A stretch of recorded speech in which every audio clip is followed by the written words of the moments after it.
104.9 XFM. You all right? This is Karl, producer of Ricky Gervais and Steve Merchant. They're not about today. Ricky's on holiday. Steve couldn't be bothered.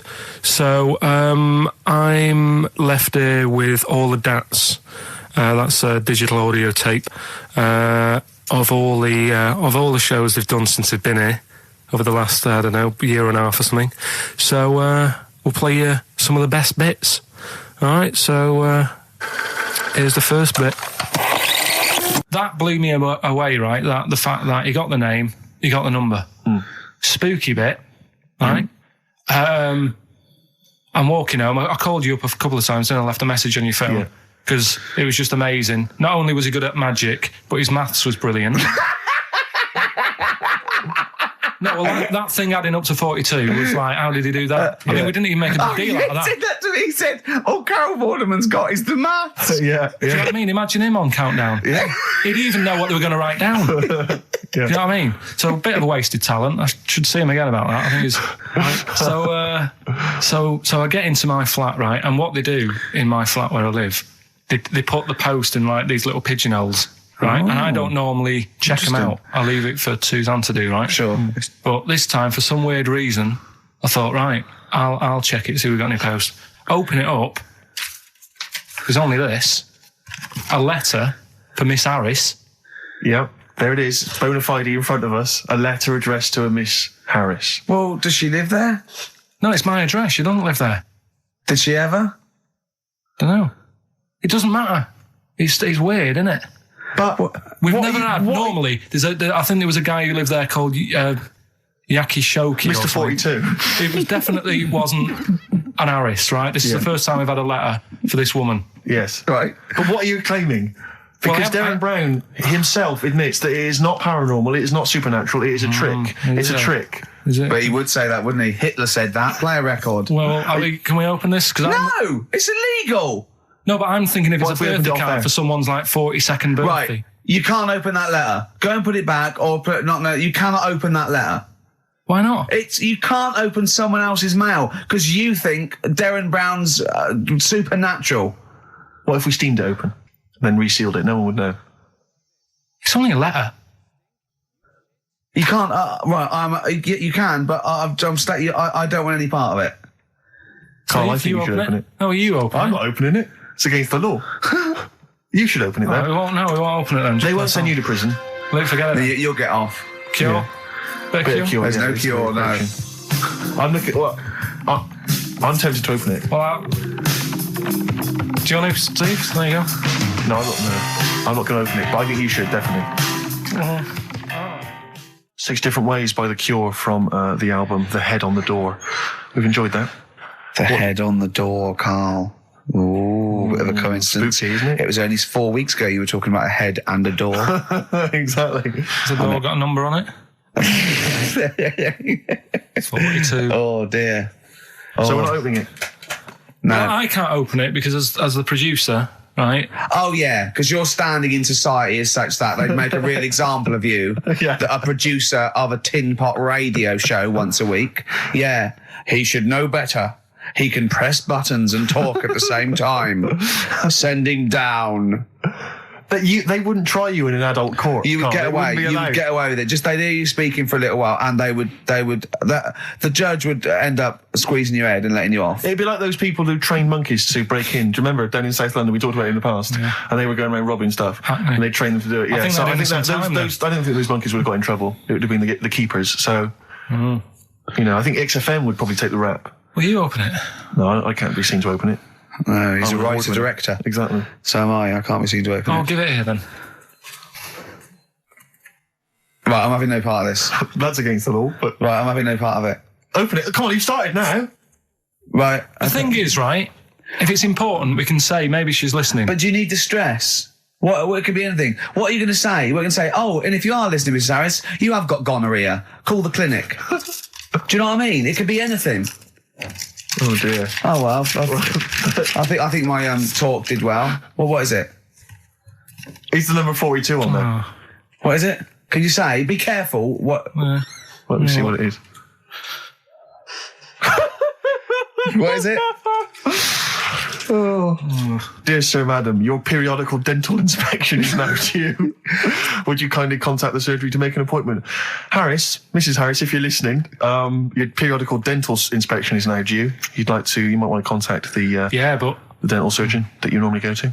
She could have a faulty tooth.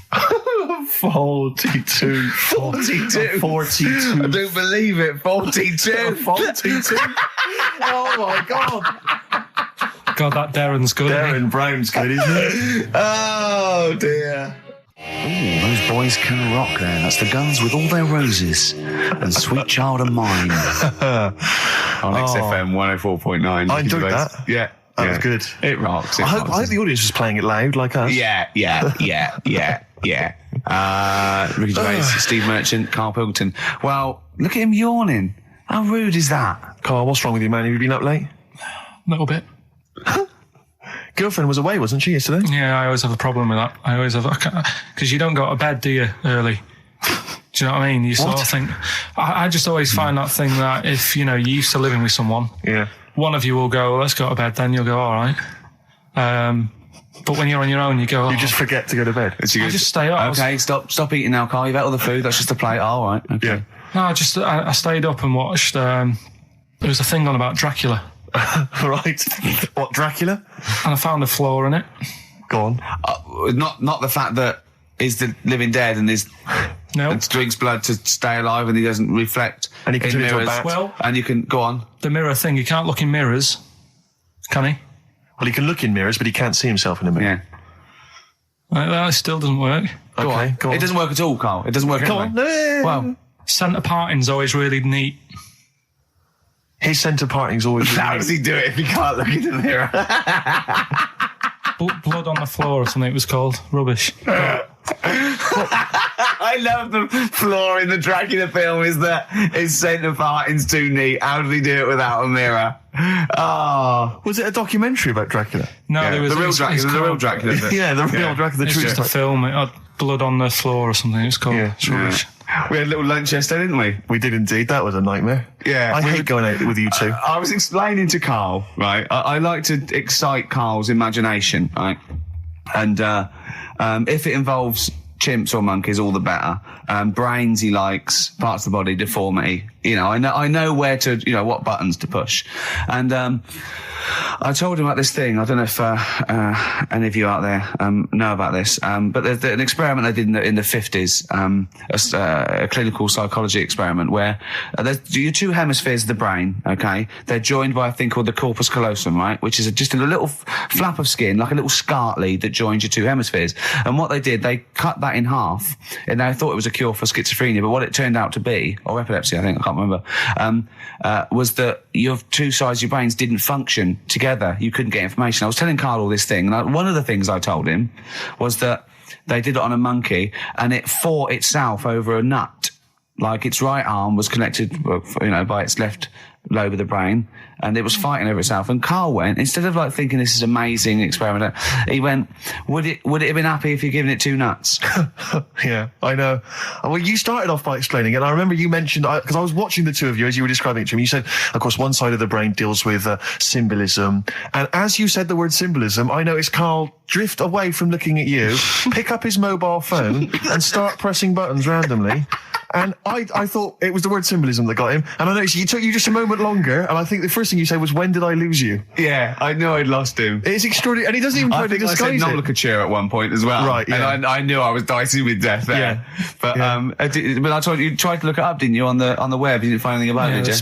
The spelling of it's what is it again? What's the word? Corpus callosum. Yeah, so I couldn't do it. No, there's no point. Yeah. Don't bother. Give up. Don't bother. Give up. So if anyone knows any interesting facts about that but yours hasn't been cut in half, has it, Carl? That would, again, might explain something. I'll tell you what we will be talking about later.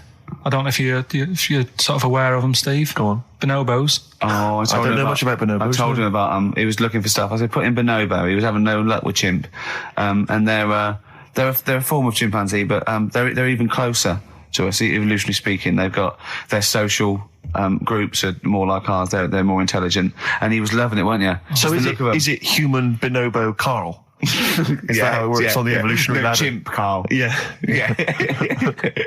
Talking about them. So we're talking about bonobos. You're excited about that? Yeah, That's coming up in monkey news? No, I think it's a bit of a monkey bonus. All right, XFM 104.9, Ricky Gervais, Steve Merchant, Karl Pilkington, not here. It's the best of. You've been voting in all week, sending your emails. So here's the clips that you wanted. Another holiday. Well, it wasn't holiday. It wasn't holiday. Well, it was. You had 5 days off work. Why isn't it holiday? You had 5 days not working for a living. You know how many days holiday gets a year now? 29. Oh, that's more than teachers, isn't it? It makes me sick. It makes me sick. Well, I know the kind of hours you work, Rick. It's mad. I mean, if you're not in work by midday, you're furious. No, but I mean, I'm always... 29's normal for the normal working person.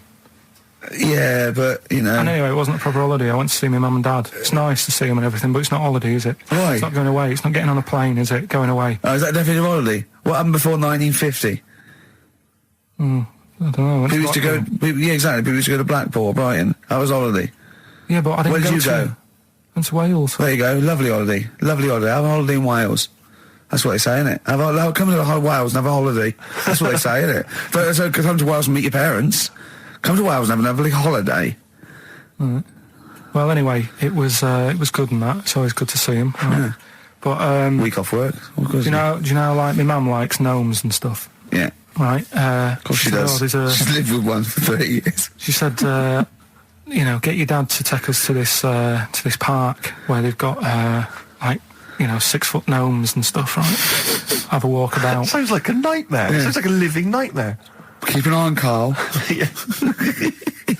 So anyway, he stood still for 2 minutes. Someone bought him. No. You can't buy them and that. It's like a little exhibition thing. Yeah. Right? And it's part of a hall. Right, this big hall that you have to pay to get in. But we didn't want to see the hall. I just wanted to see the gnomes. Of course you did. Yeah. So anyway, my dad says, yeah, well, we can get in there for free. Of course he did. Clever. Right? So we parked up on this little country lane, right? No one about. We How much was it to go in? Like £2? About £3 each. Yeah. But he said, well, yeah, but if you don't have to pay, do you know what I mean? You enjoy it even more, don't you, when you're walking about and you think, I've got this £3 in my pocket, no one's having it. Yeah. Right? No, looking over shoulder for a bloke with a peak hat saying, can I see your ticket, please? I wouldn't enjoy it more, no. Go on. Yeah, but you don't worry about it, do you? You got a bit of money now then, Rick. You've changed. So anyway, so we had to walk across about 4 fields. For £3? Right? And what happened was, we're walking through all these fields and what have you, big grass and muddy bits and all that, 'cause it'd been raining, and climbing over fences and stuff. And we're in this field, right? And I look to my right, and there's about 30 cows all staring at us, right? And Suzanne started to panic a bit. She said, we shouldn't be here. Dad says, of course we can. We're allowed to go wherever we want. All this land, it's ramblers' rights and all that stuff. Yeah. And take a cow if you want. So, unattended. Serves him right for leaving him in the field unattended. I'm having one. I keep us fed for a week. Anyway, these cows start surrounding us. Surrounding us. Oh, brilliant. Oh, no. Face off. And Suzanne's panicking, going, this isn't right. We're not going to make it to the fence in time. They're moving faster than us, and he started sort of running a bit. Wow. And it's like some kind of bovine West Side Story. A gang of cows coming at you. Don't worry about it and stuff. But my dad had to sort of stand there and wave a stick at him. Of course. And we got away, but Suzanne was having a bit of a sweat on. Got away. Saying, we could have got killed. Sure. And my dad saying, no, it never happens. And I just wondered if it does, if there's a risk of... Yeah, it is rare, but there's been a couple of cases of being trampled by cows. They're not aggressive. They sort of run through you. Well, they're aggressive if they've got a calf. They do have kids. What? You had kids with them. Kids, yeah. That's goats you're thinking of. Yeah. Maybe they were trying to sneak into the gnome thing, and they were worried that if too many people did it, they thought some cows, we can just sneak in. They were cows, no one's expecting cows. And the cows were going, walk upright like you're human. Don't walk upright. They thought you'd blow their cover. Yeah. Yeah, people have been killed by cows before. Yeah, that was like the highlight, and then... So when you arrived there, you were presumably covered in mud, looking like something that had just come from Glastonbury, staggering around this exhibition. It wasn't that bad. It was just like a woods, and it had like a funny sort of funeral, like a graveyard thing. Right. Yeah. With bodies sort of hanging out the ground and that. And we had these 6-foot gnomes. Right. And then we just set off again, walked back. But we're sure this wasn't a dream? No, it was good. And... called up Ricky. I said, right, are you about? Have a chat and that. So he said, I'll just come round. It's a nice day. Have a drink and what have you. So I got round there at about 6:30, right? Go up to his door, knock on his door, right? He stood there with his tackle out. Oh. Yeah, what did you make of that? What was wrong with that? What do you mean, what's wrong with that? Why were you looking at it? Why were you looking at it? I tried not to look at it. But again, you're always sort of attracted to it, aren't you? Kind of like... I've never been attracted to another man's tackle. I don't know what you mean. You can't help but have a little sly look. Especially when it's there. When you ring the bell, and I mean the one on the door, right? And that's hanging out. And does he dress to the left or the right? It was to the left, right? Yeah, it was left, yeah. Just popped out of my shorts for him. Just popped him out of the shorts. Should have seen the state of him. Shorts on, no top. Cigar. Looked like someone out of The Sopranos. It was a mess. Yeah. And then... we sat on the balcony drinking wine, didn't we? Did you pop it back in, or was it... Yeah, I popped it straight back in. I'd got the laugh. Sure. I'd got the laugh I wanted. Yeah. He walked in, he went, it's not that hot. Straight away, it's not that hot. Oh, brilliant. Then, was that knob news, or is there more? No, it's got more knob news. That's just a taster. Just a taster. Listen, let's play some adverts, let's play some great music, and maybe we should have some early knob news. Early knob news coming up. XFM. You know, you just mentioned there about sort of no knickers and that. Is this going to be your Auntie Nora? No. Right. It's just, like the last flat that I lived in, I always had a good view across the road, and I could see... It was the hairy... There was the hairy Chinese kid. Not hairy Chinese kid. He was just a Chinese kid, actually. Yeah. Running Because about. that's rare, isn't it? Hairy Chinese kids are very rare, isn't it? Yeah. There's only one official sighting, isn't there? In one of those shit little magazines that you buy. And there was the old woman who didn't move. She was just sat there reading a book all the time. Who we think possibly died and no one came round for weeks, and now I've moved, right? And it was quiet for a bit. I always look at what view I'm getting, right? Looks across and it was just sort of empty, sort of flats ready for people to move in and that, right? Anyway, people are in there now, right? And they've put all the furniture in, but I haven't put any curtains up. Oh. Right. So anyway, I'm sort of washing up, just having a look out the window. Yeah. Right. Girl sort of wandering about, knickers on, right? With no knickers on? You mean naked? Knickers. Well, she had a bra on. Right, okay. But, she's probably looking for a knickers. So I thought, and I don't know how long I was looking. No. Right. But anyway, she looks across. Oh, God. I think she spotted me. Yeah. I think, oh, God. I felt really bad. Yeah. I said to Suzanne... Sorry, is this some sort of Peeping Tom confession? No idea. Well, he's not... That's the thing, though. Peepington. If I was peeping, she was peeping as well, because she was looking over. Works both ways, doesn't it? Yeah, but yeah, all she could see of you was your bald head. Yeah. No, but and your hands moving as you were washing up. And some white-looking substance frothing up. Particularly stubborn stain on this glass. Yeah. Oh, God. Imagine that. Imagine if she looked across. I'm assuming your sink is lower than the window. But didn't she just cover up or something? Or she looked back and go, oh, you're looking at my fanny? Well, the thing I did... What? I thought, just sort of drop me boxer shorts. Because I thought... Well, Suzanne said, what are you doing? What are you talking about? What are you talking about? No, just so they can see me cheeks of me. What are you talking about? No, because I thought if she thinks I'm walking about in the nude as well, then we've both got something out of it. Carl, This sounds like a bad excuse in court. I know. So sorry, you were looking at a woman dancing around naked, right? So the only thing you could do was immediately drop your boxer shorts. So she looked across, saw you fully clothed, saw you took your boxer No, she wouldn't have done, because it's sort of just the top half and the sink's at a side angle, so I was sort of looking out. So This is genius. So she wouldn't have seen your trousers then anyway? No, she did. I moved in front of the window more. So you then made them... You actually climbed in front of them. Oh, this is doing? So you climbed in front of the window to show off it wasn't your naked obvious. lower half. Susan said, "What are you doing?" And I I said, bet she did.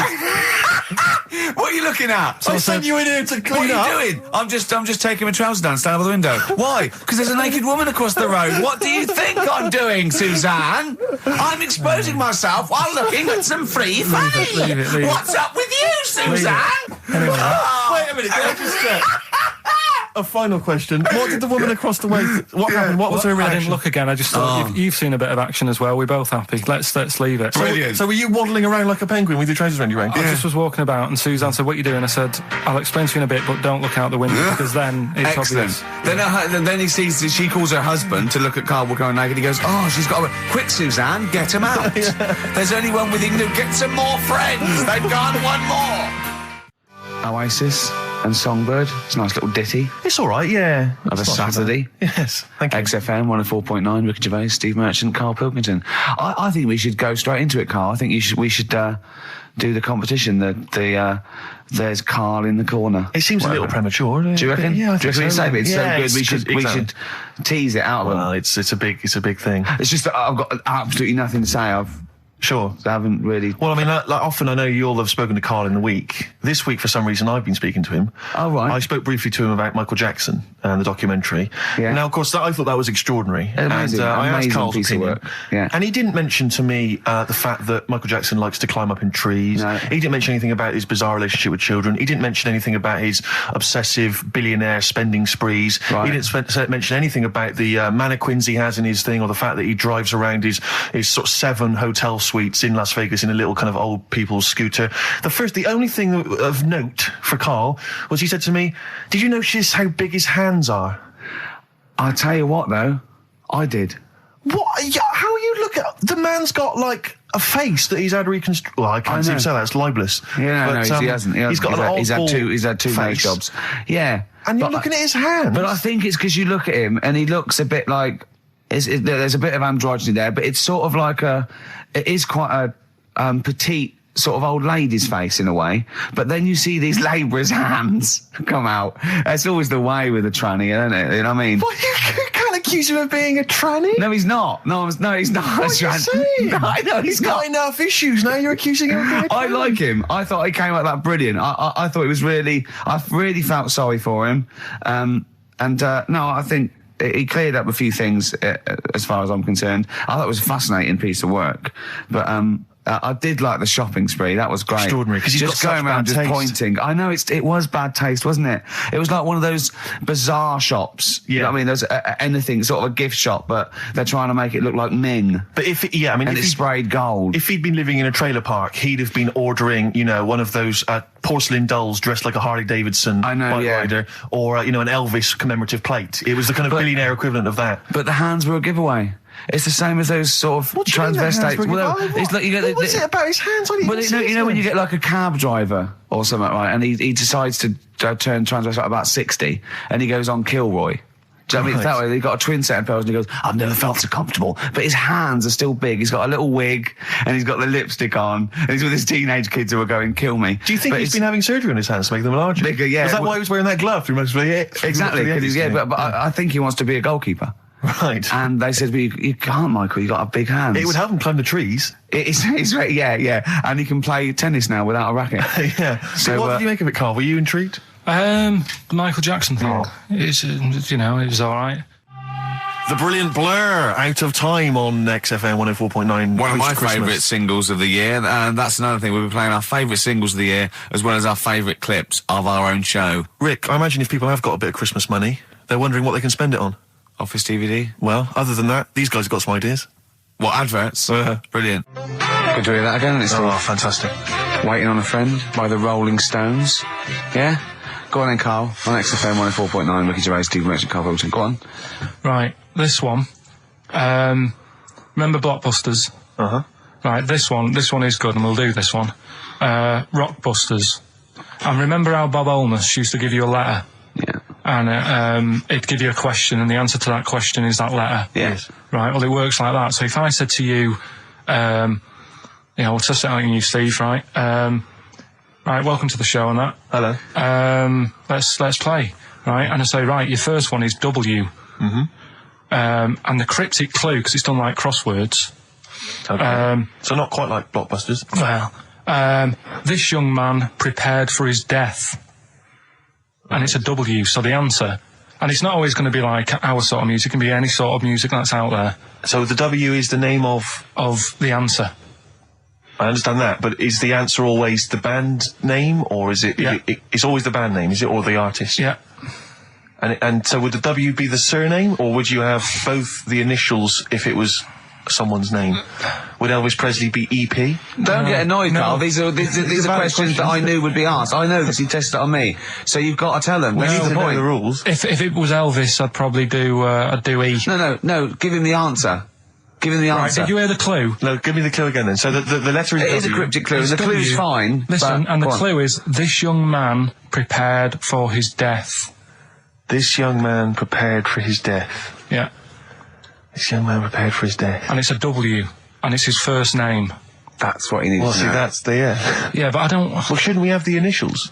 Wouldn't that make it easier? I mean, Yeah, wouldn't- but they didn't do that on Blockbusters. It just had one letter. No, they did. If it was a... The gold one they often had us for 3 or 4 Did they? letters, yeah. But it was normally just one word. It wouldn't have been a name or something. All right, then. W... W-Y. W-Y. Will Young. Excellent. I Right, didn't so understand it. What was this the young Will man... prepared for this young man. So he's sort of mixed, sort of cryptic. Yeah. But I mean, you know, that's a good effort. That's better than usual. No, that is better than It's not usual. bad, is it? So do you want to play? Let's play Rockbusters. Yeah, Rockbusters. All right. Sam, Hello. is it sounding all right today? It is. It's just about. All right, cheers. Sounded worse. Right, then. Yeah. Well, And so we've got Sam on the line. Who else have we got there? so we've got Tim as well, haven't we? Hello. All right, Tim. Tim and Sam. Right, You sound quite similar, lads. Could one of you affect an accent or something? Which one's Tim? Yeah, it's me. Okay, which one's Sam? It's just Sam. That's slightly deeper. Slightly deeper. Sam, yeah. And they're not against the clock anyway, are they? So it doesn't really matter. I suppose not. So I think Steve just wanted a bit of variety. you Okay. you understand the rule, lads? Could you explain them to us? Right, play it. Okay. Hang on, wait. Well, let me explain because I mean life is too short. Now, Carl's going to read out say 3 clues, yeah, and just shout your own name and answer it, or shout the answer. Shout your own name, then the answer if you know it. It's the person who gets the most right. Okay. Is that all right? Yeah. Yeah. So, Here we go then. okay then. So Shouldn't it be the first to 3? Well, yeah, but then he hasn't got. I've got enough. It's fine. He's got enough clues for that. Right then, here we go. Welcome to the show. Oh God. Right, the first initials, S-T, right? Is that right?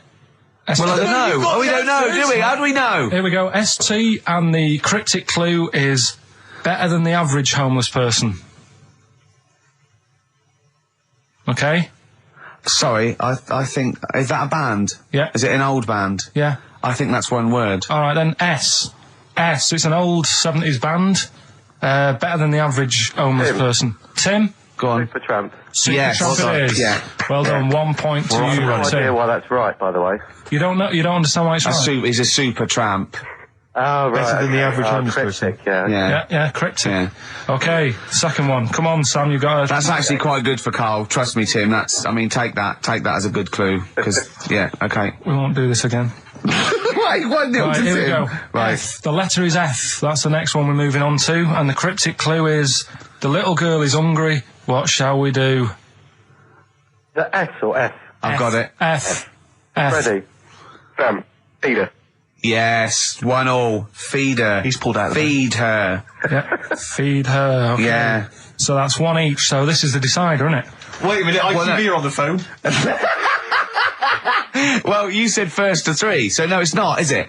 That's what I said. Just do the 3 clues and who gets the most. Okay, well, we can do that now. So, here we go. I love this. This is rubbish. Go on. So, here's the last one. The initials are AK, right? And the cryptic clue is exploding pet. Shout out your name if you know it. Last orders at the bar, please. Last orders at the bar. Exploding pet. AK.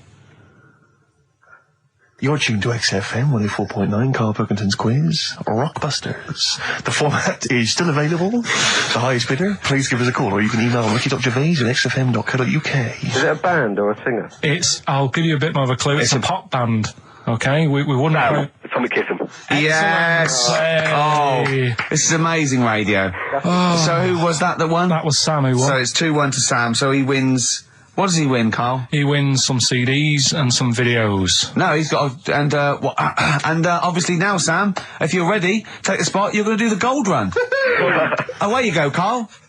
I haven't got any more. You're a fool. Right, stay on the line. We're giving both some presents. Play a record for. Rick, I'm going to shoot off. Not come. Well, listen, still to come, right? We've got the monkeys thing. Oh, chimpanzee that. And when I was out last Sunday, right, at Johnny's birthday party, Yeah. Steve was there. Yeah. Got talking about stuff. And a debate that we didn't really finish cropped up. It blew your mind, didn't it? Amazing. Oh, I know about this. Steve told me. This is the infinite amount of monkeys. Or a monkey with a typewriter and an infinite amount of time would eventually come up with the works of Shakespeare. Yeah. There was no debate. It's a philosophical, mathematical problem. There's no debate. It's true. It wouldn't happen. No, listen, Karl, listen. Infinity sorts it all out for you, right? An infinite amount of monkeys at a typewriter, right? They do everything. They type everything. Infinity just sorts it all out for you. There's no getting to it and they're going, oh, well, let's have a look what they've done. This one's come close. Did Romeo and Juliet. It would do it all. It would type everything ever possible, conceivable. Yeah, but it's a mathematical. Well, we've heard your side of the argument, Rick. And I'll be honest with you, it's a persuasive one. But let's hear Karl, because he heard about this in a pub last week. Yeah, so he's got some strong What's your problem with it? What's your problem with it? well, first of all, right, you're saying it's a load of monkeys. It's not just one monkey. It depends. Can live forever. No, wait. It's either a chimpanzee with a typewriter with an infinite amount of time. He would eventually, by definition, mathematically, type everything ever possible. Okay, or it's an infinite amount of chimps with typewriters, and one of them will type it first time. But already, that's not right. You either need to have What do you mean? monkey. What? You mean let's hear his employment point. laws? He What do you mean can't- it's not right? Let's hear him out, please. Okay. If it's one monkey Yeah.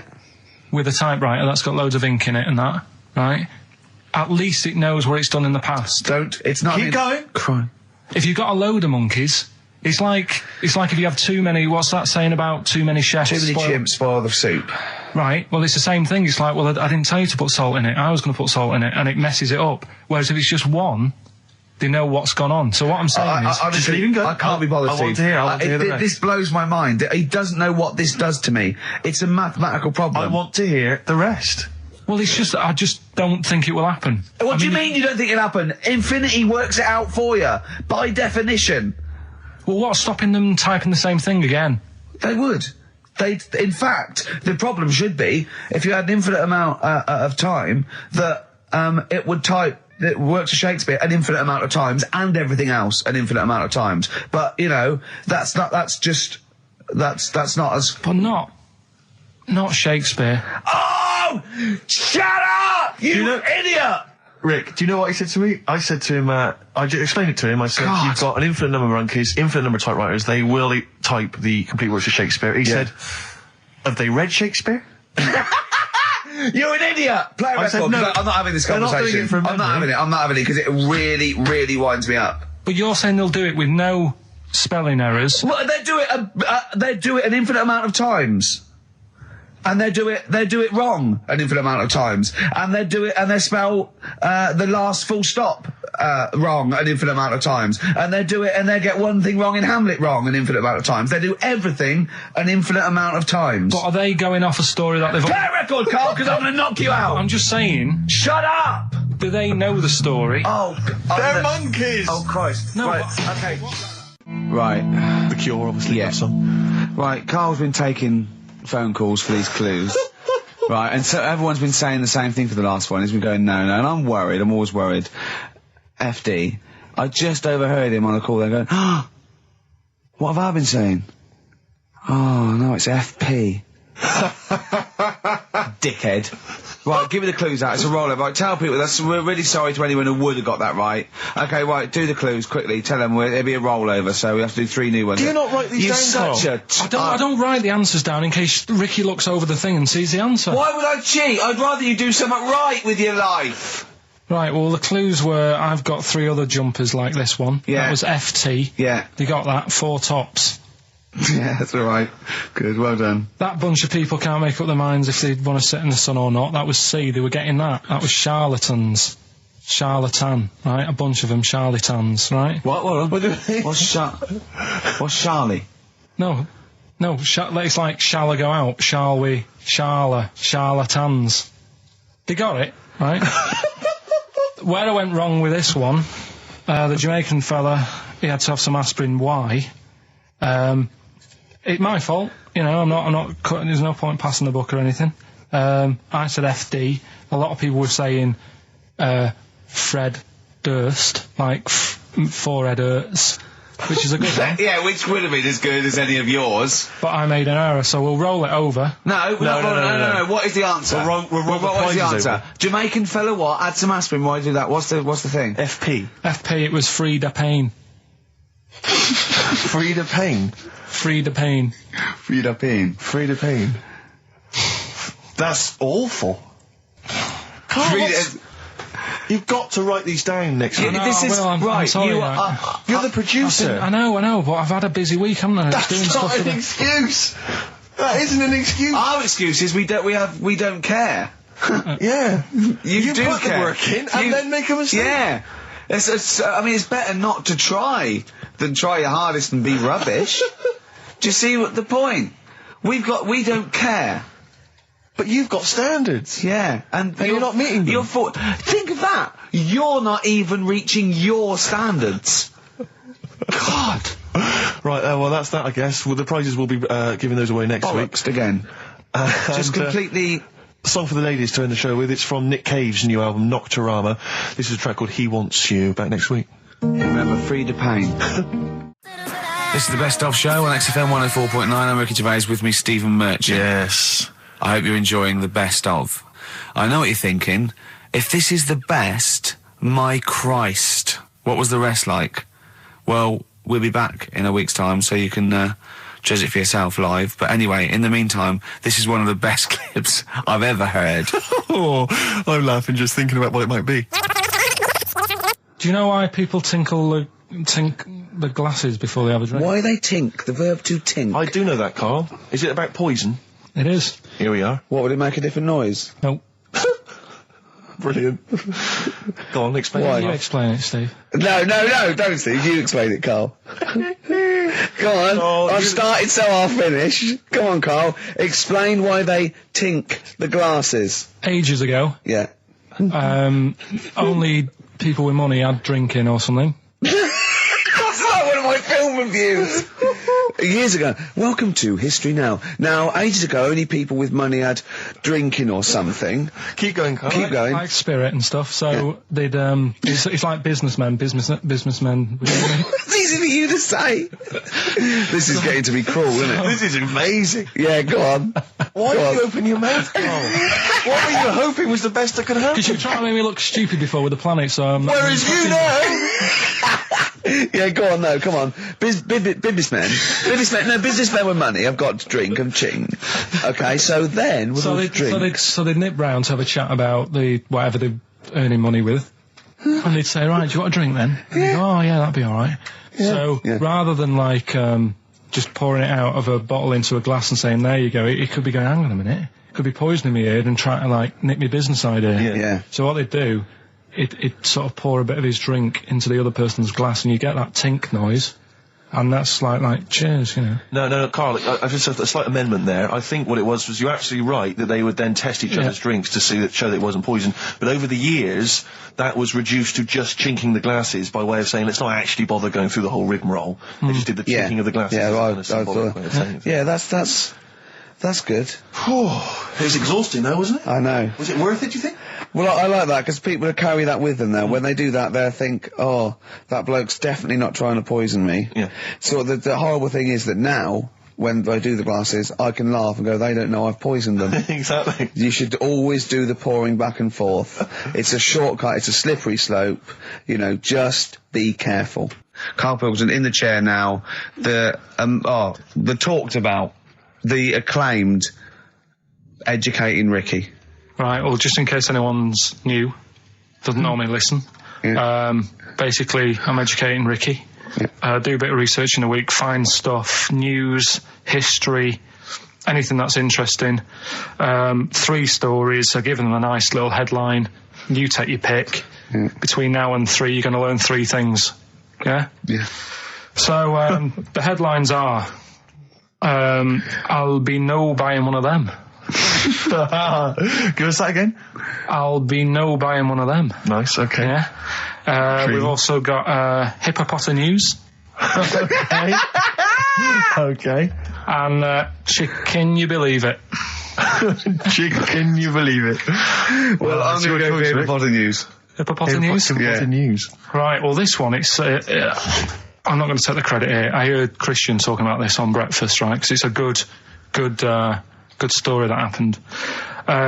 Basically, I don't know if I told you about it last week when we were having our spaghetti, but I think you did. Right, I know what it is. I know what this is. Okay, I've not heard this. Right, there's a little midget. Right, there's a circus. I'm loving it already. Circus going on somewhere. I think it was in America. And is that present day or old times? I'm talking like in the last 3 weeks. Okay. Right, little midget. Circus, really packed out show. People are loving it. Right, Steve, you asked the same question I did. I know. So there's little midget jumping up and down on a trampoline. That's what circus is. Right. I pay good money to see it. So everyone's clapping, and he's getting carried away. Because he can't believe he can't believe they're loving it. I didn't know they'd like a little person on a trampoline, but they love me. But you know what it's like when, if there's a crowd of people sort of encouraging you to sort of go higher and stuff. Yeah. And I'm sure he knew it was getting out of hand. But he was jumping and he was coming down the road going higher, and he's going really high in the air, right? So he's doing this, crowd are clapping. There's a hippo, right, just sat next to the trampoline getting ready to come on and do his act. Oh, right, I thought he was in the audience. There's a hippo getting ready to do his act, Steve. Yeah. So he's a ventriloquist. What do you mean he's sitting by the trampoline waiting to do his act? Because why does he sit in the dressing room and they go, 5 minutes, Mr. Muss, 5 minutes, Mr. Muss. So anyway, right, so the hippo's there. He's getting annoyed, is he? Because the midget. He's going, how can I follow this? This is really annoying. They're going to be, no. So he's thinking, he's already done the trampoline, my pogo stick act is never going to work. Yeah, go on. So there's a hippo waiting. See, it's a great story, and I just know he embellishes it or it gets slightly wrong. Go on. So there's a midget jumping up and down. The hippo's getting annoyed. The crowd are going mad. The midget's loving it. Can't believe his luck. Although you think he probably knows he's dicing with danger. Yeah. So next thing you know, they're all saying higher. He gives it one big, heavy sort of landing on the trampoline. Goes really high, but goes off at a funny angle. Oh, hypotenuse. Okay. Yeah. And sort of flies off. Hypotenuse! Sure. Flies off at a funny angle. Ooh, Hippo's there, swallows him whole. Crowd are clapping, thinking that's why the hippo was waiting there. Rubbish. Rubbish. It's not rubbish, though. But no, maybe there was an accident in a circus with a midget and a hippo, but at no point was this hippo waiting to go on, going, come on. The midget flew off at a hypotenuse and landed in the hippo's mouth and was swallowed whole. This is what you embellish it. That is great. And I have to say, though, Rick, when I heard midget, trampoline, hippopotamus, I was thinking accident waiting to happen. Yeah. So... Yeah, maybe. I mean, it is that you should never put those three together. Never. It's a recipe for disaster. Everyone knows that. Midget, trampoline, hippopotamus. Are you mental? You're asking for trouble. Well, you know when he told me it, he said, and the midget. He didn't mention the hippopotamus, and he said the midget went on, and soon he fell off. and the hippo ate him. And I said, sorry, what was the hippo doing there? He went, it's a circus. I've never heard of a circus having a hippo. No, what do hippos do? What can they do? You can't train them, can you? What do you... Aren't they, like, very deadly? They're huge, aren't they? You can't have a hippo in a circus. Are you sure? You're not thinking of Zippo? He's neither clown. Yeah. No, and it wasn't some sort of where Zippo was eating a midget, and it's some sort of horrible sexual act. No, it was definitely. I heard it on breakfast, right? Oh, okay, sorry. No, it's definitely fact. Yeah, okay, right, okay, good. Carl's found love on the street before, haven't you? How's it going with your bird, Carl? Are you married? No. How long have you been out with her? Going out with her? 7 years. Because, I mean, you're quite a simple man. Yeah. You're sort of a simple in a nice way. ways. I mean, you're in the like best Helen sense. from Big Brother. Yeah, you're sort of nice enough, but I look normal. well, yeah, you sort of do. But you could be one of those that just suddenly go mental with a pen. Yeah, do you know just what I mean? stab people through the eyes. Yeah, you sort of look normal. But if I wouldn't really want to wind you up to a point of frenzy. How did you meet your girlfriend? Through work. What, through her work? What, you found out and said... We worked at the same place. Oh, you're right. Yeah. You're quite an enigma, aren't you? Could you give us more on that? At work. You met her at work. What, she came in selling sandwiches? She was going through the bins outside. What do you mean you met her Why at are you work? having an attack on me? You're the not one having an who's attack sad and lonely. Oh, he's done you again. Yeah, but what I thought was interesting was I just scratched at him and he just went mental. Yeah, no, It's like a but bear caught in a trap. It's funny, isn't it? You'll never learn. Carl. No, I was just interested to find out what the story was, because it might be a really romantic story. Well, it's not. All right, jeez. I love the fact he doesn't want to talk about his love affair. I was thinking about you in the week, and like, does it worry you? I mean, you sort of joke about it now, and we're talking about it in the office, you know, like, oh, is Steve really touchy about the way he looks? And Oh, what's this? Where's that come from? He's done it again. He's done you again. I was walking home the other night, and I was thinking about it. And do you worry that when you're old, you will be on your own? You did start it though, didn't you? Well, Carl, I'm glad you brought this up. because I mean, for me, you know, a lightweight, frothy entertainment show on XFM on a Saturday afternoon is exactly the place where I want to discuss the desperate, lonely future that's inevitably coming my way. Oh, God. I'll tell you what will cheer you up and forget all that. A bit of Embrace. Oh, one of the most hated bands. Probably you're thinking, Rick, isn't it time that we do our usual roundup of what's been happening in the news? Yeah. Which we always do every week. Yeah. We always do something, which is, I mean, basically, if you're listening and you're a new listener, say you work at a newspaper, we always try to be informative, just try and put stuff out there that just educates people, informs What are you people. thinking? Well, I said Monkey News is coming up, but what have you got? No, I was just looking on the net there and just found a couple of quite important news stories, probably worth mentioning. Policeman caught photographing. I don't know why it makes me laugh. It's just the phrasing, I suppose. It's the headline. Policeman caught photographing up woman's skirt. No, he wasn't up there taking a picture of Big Ben. He wasn't going, can I just sit up here? I'm just going to take a picture of that seagull over there. No. He was facing the camera up a woman's skirt. He was indeed. Right. A policeman in Japan is facing disciplinary measures after he was caught photographing up a woman's skirt with a hidden camera while on duty. The 42-year-old sergeant, who's not been named, used a digital camera to secretly snap the shots when the woman was reporting a stolen bicycle. So he was actually doing his proper job. He'd obviously thought to himself, I'll bring him a digital camera today. On the off chance a beautiful woman comes in to report a crime or robbery, I'll have it ready, I'll have it positioned, you know, in such a way. But this is interesting. This is how he got caught. Okay? The woman became suspicious after she saw a flash go off. brilliant. I mean, this Not so secret at all. Sorry, did I just see your shoe? Your shoe just seemed to just bring into life there. It was light. There was light. Yeah, I think I've had someone set fire to some magnesium that was on the end of it. It won't happen again. Well, it's only you and I in here, and your shoe was just suddenly lit. Why are you standing like that? Why is your shoe just sort of like between my feet? There's no reason. This is how I always stand. What did the bike look like? Flash? So, are you taking pictures of my family? No. And no, I'm not. And you should be wearing knickers anyway. Well, how do you know that? What? How did you know I'm not? How did I know what? I'm not wearing any... I didn't know you. I don't know what you've got up there. Well, I don't know what it looks like, and there's no way I could. Of course, it would be roughly that conversation in Japanese. I know, yeah. 4.9, I'm Ricky Gervais, with me Stephen Merchant. It's the best of. You've been voting in all week, sending your emails, so here's the clips that you wanted. Wu-Tang Clan and Gravel Pit, we love that, don't we? I love it, yeah. Yeah, It's a classic track. We're talking about embarrassing stories and stuff, and I don't know if I've told this on the radio before. Have I told you, Carl? I'm not sure. But this was when I was working at the BBC. This is not even long ago, and I'd moved to London, and I was fairly new in London. And I was working at the BBC, and I had this BBC hire car, and I've never told it. If there's anyone listening who works for the BBC, I don't know if I can still get in trouble for it. But this BBC hire car, and it was like I'd been ferrying kind of actors and people and production people around all day in this car. And I was driving back, it was quite late, it was about sort of 7 or 8, and I was driving back, and I pulled in to get some petrol to fill up the car every day. And I went into this garage to fill up some petrol, and I was there, and these two blokes came in a white van, right? They pulled into the forecourt, and I was filling up the car, and they went, "Hey, do you want to buy a couple of speakers?" And I said, "Yes, I do."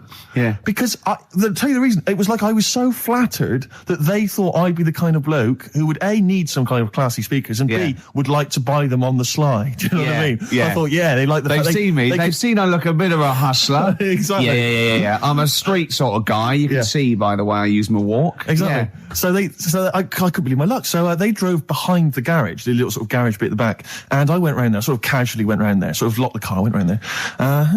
They went, open the back. You had 2 speakers in there. I said, "Are you sure these aren't knocked off, mate?" He went, No. We work for Dixon's. This is the story he spun me. We work for Dixon's, right?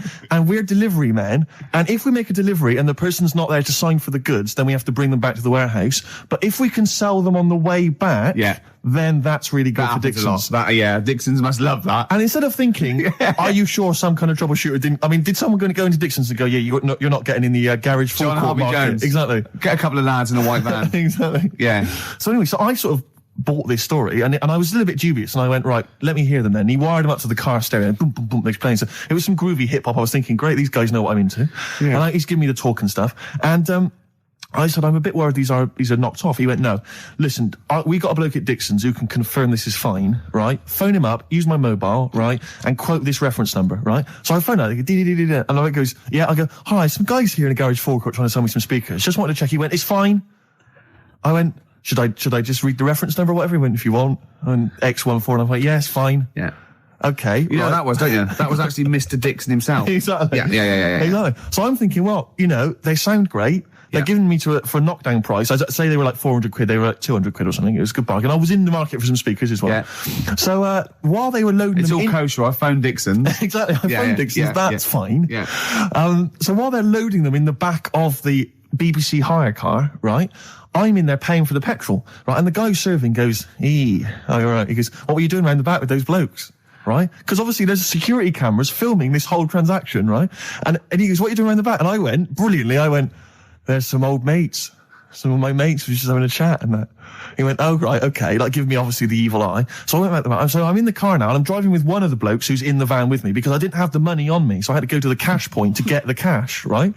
So I'm driving with him, and the other guy's following me in the van, and he was like a northerner like you, and he was giving it all the, all right, I'd say my girlfriend's a DJ, she's got some of these speakers, they're fantastic, and he's giving me this. And then my mind starts working. Now that I've got a bit of time to think, I'm thinking, wait a minute, this all sounds a bit dodgy. Yeah. It dawned on me, Rick. You know, fool, are you? You're streetwise. Exactly. You're streetwise, Steve. Not only that, I was thinking, how am I going to get them home? I've got to drop the car off at the BBC. How am I going to get these huge speakers back to where I live? And how can I pay for them? Because I've just spent £100 on Find the Lady with a couple of blokes in the square. It seemed like a fair game. Some of his friends were winning. But so I explained to him, I said, I can't get them back to like Brixton where I was living at the time. He went, don't worry, give us an extra 20 quid, we'll take them home for you.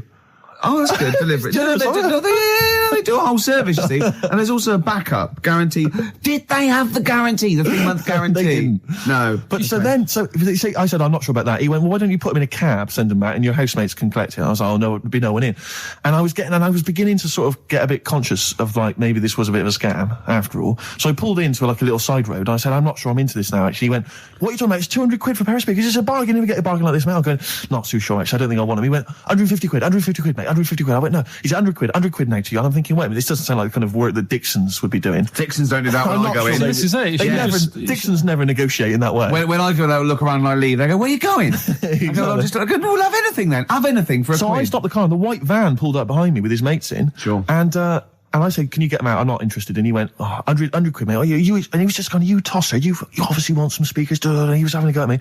So I was carrying the speakers out and putting them back in the white van, and he was just shouting at me. He was going, 70 quid. I was like, 70 quid from 200? This is ludicrous. You realise that wasn't Dixon's policy then. Exactly. They don't usually shout you tosser as you leave you leave the shop and walk down Camden High Street. They're not usually shouting you tosser. You should have took the offer of like the monthly payments they've got on at the moment. So I eventually put them in there, and I sort of knocked the deal on the head, and I got back in my car, and they were in theirs, and I just looked in the rearview mirror, and they were punching the dashboard, like with aggression and venom, like we let that deal slip through our fingers. And I've never been so terrified in my life. I just sat there, and I was just thinking, oh my God, all I was thinking now is, what if I go back to the BBC, and they go, we've had a call from the police, the man at the garage, he saw you doing a dodgy deal. I love it. Yeah. Well, what you do is you put the hire car in a drain in your front garden, and then go in and out of the toilet, just pouring bleach down, or Ajax, and then never know. One of my uncles, right, Tattoo Stan, he's just caked in them. Tattoo Right. I don't think he's my proper uncle, but he's just like my dad's got Tattoo Stan. No, my dad's that's a province in Russia, isn't it? My dad's got loads of mates who. When you say he's not your proper uncle, do you know, like when someone comes around, you're all right, Uncle Stan. Yeah. Do you know what I mean? And there was my dad had loads of mates like that. There was John the Screw. Right. So he either works in a prison or he likes to have sex. Cab driver. Okay. There was Jimmy the Hat. I don't know where he Jimmy did. the Hat? Yeah. And, did he wear a hat? No. No. There was Fred the Veg. You sure he wasn't a relative? Sorry. Fred the Veg used to get us like big bags of potatoes and that. Fred Veg, okay. And there was Tattoo Stan. Right. And he was just caked in them. And I used to always look at him thinking, why have you done that? I must have only been like, 6 I or suppose 7. if you're born with a name like Tattoo Stan, Exactly. you're destined, aren't you? Were Really? they like a 1950s gang? I'm worried about. I'm worried about doing a bank job. What was his name? The Hat. What was his name? Jimmy the Hat. I'm worried about Jimmy the Hat. Yeah. Not having a hat. I don't understand Are it. you sure he didn't have a hat? Not when I met him. Did he ever wear a hat? I didn't see him that much. Do you think it was a joke, like, when your mate's sort of like, 8 foot and huge, you call him Little John or Tiny? Do you think? Well, the fact that he never wore a Yeah, hat. they went, hold on, I've noticed something about Jim. Go on. No hat. And I go, oh, true, let's call him Jim the Hat. Jimmy the Hat, yeah. But my Uncle Stan, he had like loads of them. He did them himself. Oh dear. And it was always that thing. God. What was it things like? He had like the cross. cut here, Made in Britain. And if you're going to do them yourself, I'd say at least make sure you're sort of a good drawer. Yeah. And don't do it in the mirror so it comes out backwards. Well, that was the other thing. But like, I remember he did. Names are all right. He had like all his kids' names down his arm. And, what are they called? Yeah. Oh, God, it's Tattoo Stan Jr. Yeah. And Paul shits the bed. I'm trying to. Oh, Wobby Kate. Yeah. But he had. Frankie never amounts to anything. Oh, God. So he had like. Johnny, I don't think he's mine. So he did all this. I don't even know why I'm telling you about tattoos. No, nor do I, Carl. Right, there was this. This is what it's like about getting presents and stuff, right? With my mum and dad. Go on. My mate Colin, right? Colin Mackin? No, Colin Bailey. Oh, right? yeah. He had a little Sinclair Spectrum, right? Yeah. Computer, Yeah. which was like the thing to have at that time, right? Yeah. Used to always go round to his house. The deal was Not the one you had to play through the window because you weren't allowed. no, that's another lad. Oh, right? yeah. This is a different lad, and the deal was he came to our house and my mum gave him a pie, and then I'd go round to his and I'd stay there for a few hours playing, Hungry Horace and stuff like that on it. Sure. Right? Now, my mum and dad knew that I really wanted one of these computers, right? So I waited about a year. Came round to Christmas Day. I thought, I reckon might have one. Turned out they bought me the wrong one. They bought me a ZX81 instead of a Spectrum, right? And Christmas Day, I'm there trying to load the games up. It's not working. I'm thinking, what's wrong, right? And the thing with me, when I was a kid, I used to get quite sort of agitated. This is the moment. Right? I found out that it needed a RAM pack to make it work, right? Looking in the thing and it's saying, and make sure you put your RAM pack in the back. And I was like, oh, where's the RAM pack? And my dad's going, I don't know, I've got you the main bit. That's it. So I was that wound up, I just was sick. Right? Just sick. I didn't feel sick or anything. I just was like, oh God. Went to the sink, just sick. Because I was that on edge about it. I said, come on, we've got to get one. And my dad's like, Tandy's shut. We're not gonna get anything today. Ruined again, Christmas Day. That was after the year when my train set got blown up by our kid. The following year, no RAM pack. And now you ask me why don't I get good presents? He's scarred. He just I'm gonna die. Honestly, I'm gonna die. He's just screaming sick. Yeah. There's no RAM pack. Did you get to the bottom of it? Why wasn't there a RAM pack? You have to buy them separate. Oh, It's one of them okay. cons. What do you mean I can't play Frogger? Oh no. So, wasn't there another incident when you threw up? Spontaneously threw up? Through sheer anxiety? I do get it. It's not so much now because I've relaxed a bit, but as a kid I used to be quite on edge all the time with certain things. Do you think that's what happened to your The cat wind. that kept being sick? That it didn't get the food it wanted, and it just threw up. Do you remember that? Yeah. God, so they shaved it. That's Michael Stipe and his boys from Rapid Eye Movement. Bad day, I hope you're not having a bad day. It's Saturday, it's 1:05. I'm Ricky Gervais, with me Steve Merchant and Karl Pilkington on XFM 104.9. Big up and a big thank you to Alex Zane for the last 3 hours. I could How do long it. could you keep going with That's that? it. That's it? That is it. Because you see, Alex Zane, we came in while he was doing his last link, and he's an absolute pro. He really is. I was watching him, and he was, at home, you probably think that he's giving you his full attention. He's not. He was looking through a listings magazine, probably figuring out what movie or theatre piece he's going to check out, with a lady later. Yeah. Probably going to cruise down there with a couple of, chicks. And he really is an absolute pro. Yeah. Looking at you, Ricky, and it's like you can sustain it for a while. Yeah. You're a talented performer, but it's sort of, I don't know what it is. Is it concentration with you? It just ebbs away almost instantly. And you try and do 2 things, 3 things at once, but normally on air, that's you eating, taking fluff out of your belly button. I never once, when we were on the set, we're filming The Office, and I'm trying to put off actors, just coming up ways, instead of remember lines, coming up ways to sort of ruin the shot or make them laugh. And you came out and went, Rick, it's like having your own TV show isn't interesting enough for you. Yeah. Just concentrate, it's lunch in an hour. I went, all right. Well, the radio show even less so. I mean, you really I know. can't be bored. How long do you think your interest you sustain your interest? I came on in too early because I got bored just before we came on air. Sure, okay. I came in too early. I got to stop getting the cabs so early. Yeah, so you're bored now. I think I've got to get here about 5 to 1, and then I think that'll last me till about 1:30. Again, as he was saying that, he's not giving you his attention. He was kind of leaning back. He's put his feet up I've got now to on get the comfortable, desk. haven't I? And this CD rack's in the way. Sure. Well, you get yourself comfortable now. Get yourself settled. And then sort of... Because a lot of people will move the... There's the microphone moving now. That's the squeaking going on. You've broken the CD rack. You could actually, of course, you could move the CD rack by getting up and moving it. No, that's too much effort. You've got to try and do that whilst angled on the seat. I'm nearly laying down. It's almost horizontal. It's the most you can get. Well, I'll tell you what. I don't know what those listeners are thinking of what Steve Merchant say, but don't believe a word. All right? Oh, nice. Classy. Yeah. 5 minutes past 1 o'clock on XFM 104.9. Ricky Gervais, Steve Merchant, Karl Pilkington. A retro cut there, Thin Lizzy. Don't believe a word on XFM 104.9. I'm Ricky Gervais, with me Steve Merchant. Bubba-doo-boo. Who's that over there? It's Carly Pilk Boys.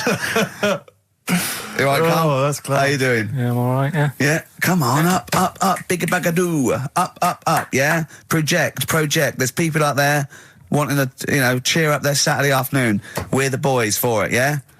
We're like quick fitters. Yeah. Come on. All right, Carl? Yeah. Come on. I'm all right. I'm up for it. That's it. This is the height of excitement. This is it, is it? That's This how is you sound when you're 100% This is you excited. off your head, is it? High on life. Christ. What did Suzanne say about you saying about a big ass? Go on. She heard about it. Shall we recap Yeah. what happened last week? Well, the week before, he said that her haircut looked like Dave Hill from Slade. She didn't like that. So next week I said, she was a bit grumpy. He went, I didn't mention her fat ass. Still thinking that she would never hear about this. Yeah. What happened when you went home? She heard about that off a mate, Yeah. and we sorted it out. Didn't have to buy her anything. I just sort of said, come on, you know what the show's about and that. Stop moaning. Right.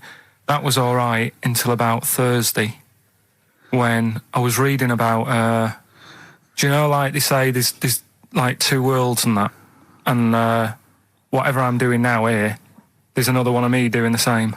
Yeah. But Well, no, he's probably taking some time off. He's probably having a week off. yeah. But I was just talking about that, and she was saying, nah, that doesn't happen. And I sort of said, well, they definitely won't have a haircut like yours. Right? And that sort of started the argument again. It's almost like you haven't learnt your lesson. Also, it's like you're talking about it again on air almost, in a way, so our mates could hear again. It's very short. Learning curve. You know, Carl, if there was if I cut a hole in a box and you knew there was an orange in there, right, and you put your hand in, would you be stuck there trying to get that orange out, do you think? Or would you just, like, let it go and sort of tip it upside down to get it out? What do you mean? I think that answers your question. Is that a cardboard box on your hand? So is there any other things you want to criticise Suzanne for while we're on air? Anything else? Anything that's been niggling that you feel you should get off your chest? The hair, the arse? Nah, leave it. Everything else is fine? Leave it. I think so. Okay. That's good. I think leave it. Well done. Now, can we just check what other big Carl features have we got today? We got Monkey News. Got Monkey News That's coming important, up. Yeah. Got a bit of got Rockbusters and the film thing. That still not got a name. The film thing. Just me and a film and that. And brilliant. This week we're digging out the old the one when I'm in One Flew Over the Cuckoo's Nest. Right, so you're going to make Jack an appearance. Nicholson, brilliant film. Yeah, brilliant film. It was my favourite film till I saw Godfather. It's better than that. Well, you know, yeah, some would say that, yeah. No, it is. The storyline's more interesting than I that, didn't know isn't there was an actual answer. I didn't. Sorry, is what's best? One Flew Over the Cuckoo's Is Nest. it? Okay. Fact, Rick. Oh, right. Okay. Where's Godfather? Because I want to know, because I don't embarrass myself. Or is it my fourth favourite film or something? Or Probably about fifth. my fifth favourite film, is it? Brilliant. Talking of lists. I suppose I like Kez and the Elephant Man, do I? Do you? Lists, Rick. I don't know if you saw in the paper. I think it's on TV this evening. It's as voted for by viewers of VH1, the music channel. Yeah. And they've basically come up with a list of the greatest pop culture icons ever. There's 100. Where's Elvis? So Elvis, for instance, is number 3. Jimmy Dean in there? James Dean is in there. I think he's a bit lower. Let me see. He's number 22. We got David Beckham at number 1. Oh, wow. Okay, well then, so Robbie Williams is in there, so it's British bias. Yeah, Robbie Williams is number 9. He's just below ABBA. Oh, okay. Number 8. But interestingly, this is of interest to you, I think. Number 66. Yeah. The Office. That's all right. Well, it is, Rick. It's nice that the show is in there, and that's a very flattering thing. I'll tell you what cheapens it. I'll tell you what undermines it. Yeah. The things that are lower in the list than the show. Oh, God. So we've beaten... Well, I'll give you a little test. Yeah. Higher or lower? Do you think this is higher, near the top of most important pop culture icons, or lower than ours? Okay, I'm going to give you Superman. Well, international, been around since the 30s, one of the biggest icons on the planet. I'll say higher. Lower. But, yeah. Ludicrous. Okay. Do you think higher or lower? Neil Armstrong, the first man on the moon. This guy's been to the moon. Well, I'd say lower then. Lower. Yeah. Yeah. But is that saying the people behind the rocket or just him? Because he just sat in it, didn't he? He just sat there, he didn't do anything. But it's the icon. What he's symbolic of. It's not how much work went into it. All right. A few others. What about things like Coca-Cola? Oh, no, they don't really count. It tends to be... so it's not... They don't feature. I mean, Mickey Mouse is in there. What do you reckon, Tom Cruise, higher or lower? Tom Cruise is the #1 box office movie star in the world. Well, presumably lower. He's then. lower. He's number 81. Just about scraped in there. It really is a list drawn up by people who've just sat at home and looked along their video and book collection. Yeah. Office, that's good. Well, I think it is a reflection of that, but it's always the same that they you do an HMV poll and it's Pet Sounds, Revolver, Let's Get It On, Robbie Williams' Life Through a Lens, because it's it's the people that vote. It's a reflection of like those massive, you know, what's big at the moment. I was the most powerful man in comedy. Let's not forget. Yes. 1 year ago. Yeah. Wonder where I'll be this year. See, if that had been the laziest man in comedy, you'd have got my vote. Yeah. Interestingly, though, at number 26, Karl Pilkington. Oh, imagine. All possibilities. Badly Drawn Boy on XFM 104.9. I'm Ricky Gervais, with me Steve Merchant and little Karl Pilkington. Rick, Susie's emailed. Yeah. She wonders if you could give a massive hello to Hannah and Charlotte and all in the sixth form at Cobthall School. Yeah. If you want them to listen, would you give them a massive hello? shout out. Yeah, no massive. disrespect, man. Where are they from? I don't know, I can't quite pronounce it. Cobthall School? Cobthall Massive. Yeah. They're probably known as. Yeah. So good luck to Suze and Hans and Charles. When did we start doing dedications? I feel we should, because I've always felt this is something that's lacking on the show. Interaction with the audience, you know? Interesting only to the one person whose name is mentioned. Of course. But that's how proper DJs fill up their time. They don't talk about monkeys and, you know, and all that kind of drivel. Oh, do you think monkeys are drivel, Karl? We'll still be doing a bit of monkey news. It doesn't matter how much you have a pop at it. It's coming up in a bit. Yeah. Got some good stuff this week. I know it's been a bit dull last 2 weeks. Well, no, it's not been dull. It's been totally untrue. As ever. Bordering on the impossible. I mean, monkey dating, saying, what tree are we meeting in? You believe that sort of drivel. So, I mean, oh, God. Jonathan Ross told a story about a chimpanzee once. It was about, but it was about how it escaped from the zoo and it jumped on a bus. Right. Okay. Interesting. Funny. I did that one.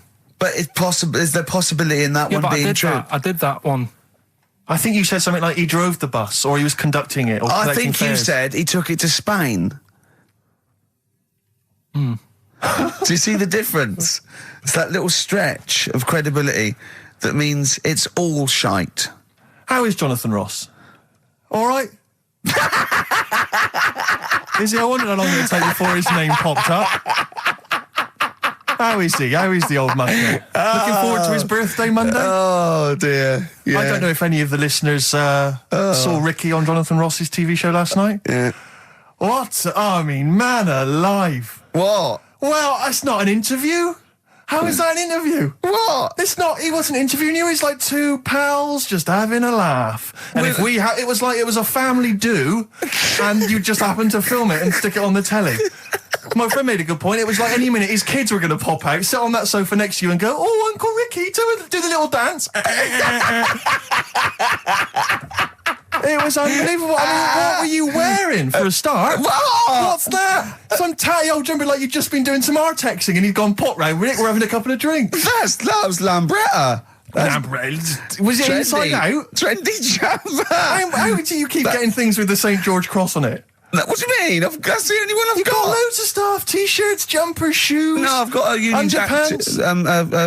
What's it? A French Connection but one. That's not my concern. I haven't got any underpants. That's not my concern. No, it's just the fact that, I mean, firstly, the fact that Ricky, for those of you who don't realise, Ricky is friends with Jonathan Ross. They are friends. Now, they've only known each other, what, a year maybe? About 2, yeah. I think it's less than 2. And what worries me is, the friendship's too close. What do you mean? Because you're over 40. You see, it seems to me that after the age of 25, men should not be becoming really close friends with other men. It should be like you've had all your friends, you made them at university, at school, and if you're in any walk of life and you met someone at a party or a pub, even if you got on, you would not be phoning them every other day, like going to an awards. What are you wearing, Jonathan? I've heard this conversation. What are you wearing? I think I might wear this. Is it too formal? Is that going to be too formal? It's not true. It is. You're always on the phone to him. You're always chatting. I'm just going to pop around. Oh, I'm just going to play some tennis. Yeah, we play tennis. Always hanging out with the guy, and it's to me it's unhealthy. And this, it's just bled over now onto TV. Hold on, wait a minute. Whoa. So you're there. It's like, I'll tell you what it reminded me of: Des O'Connor and Jethro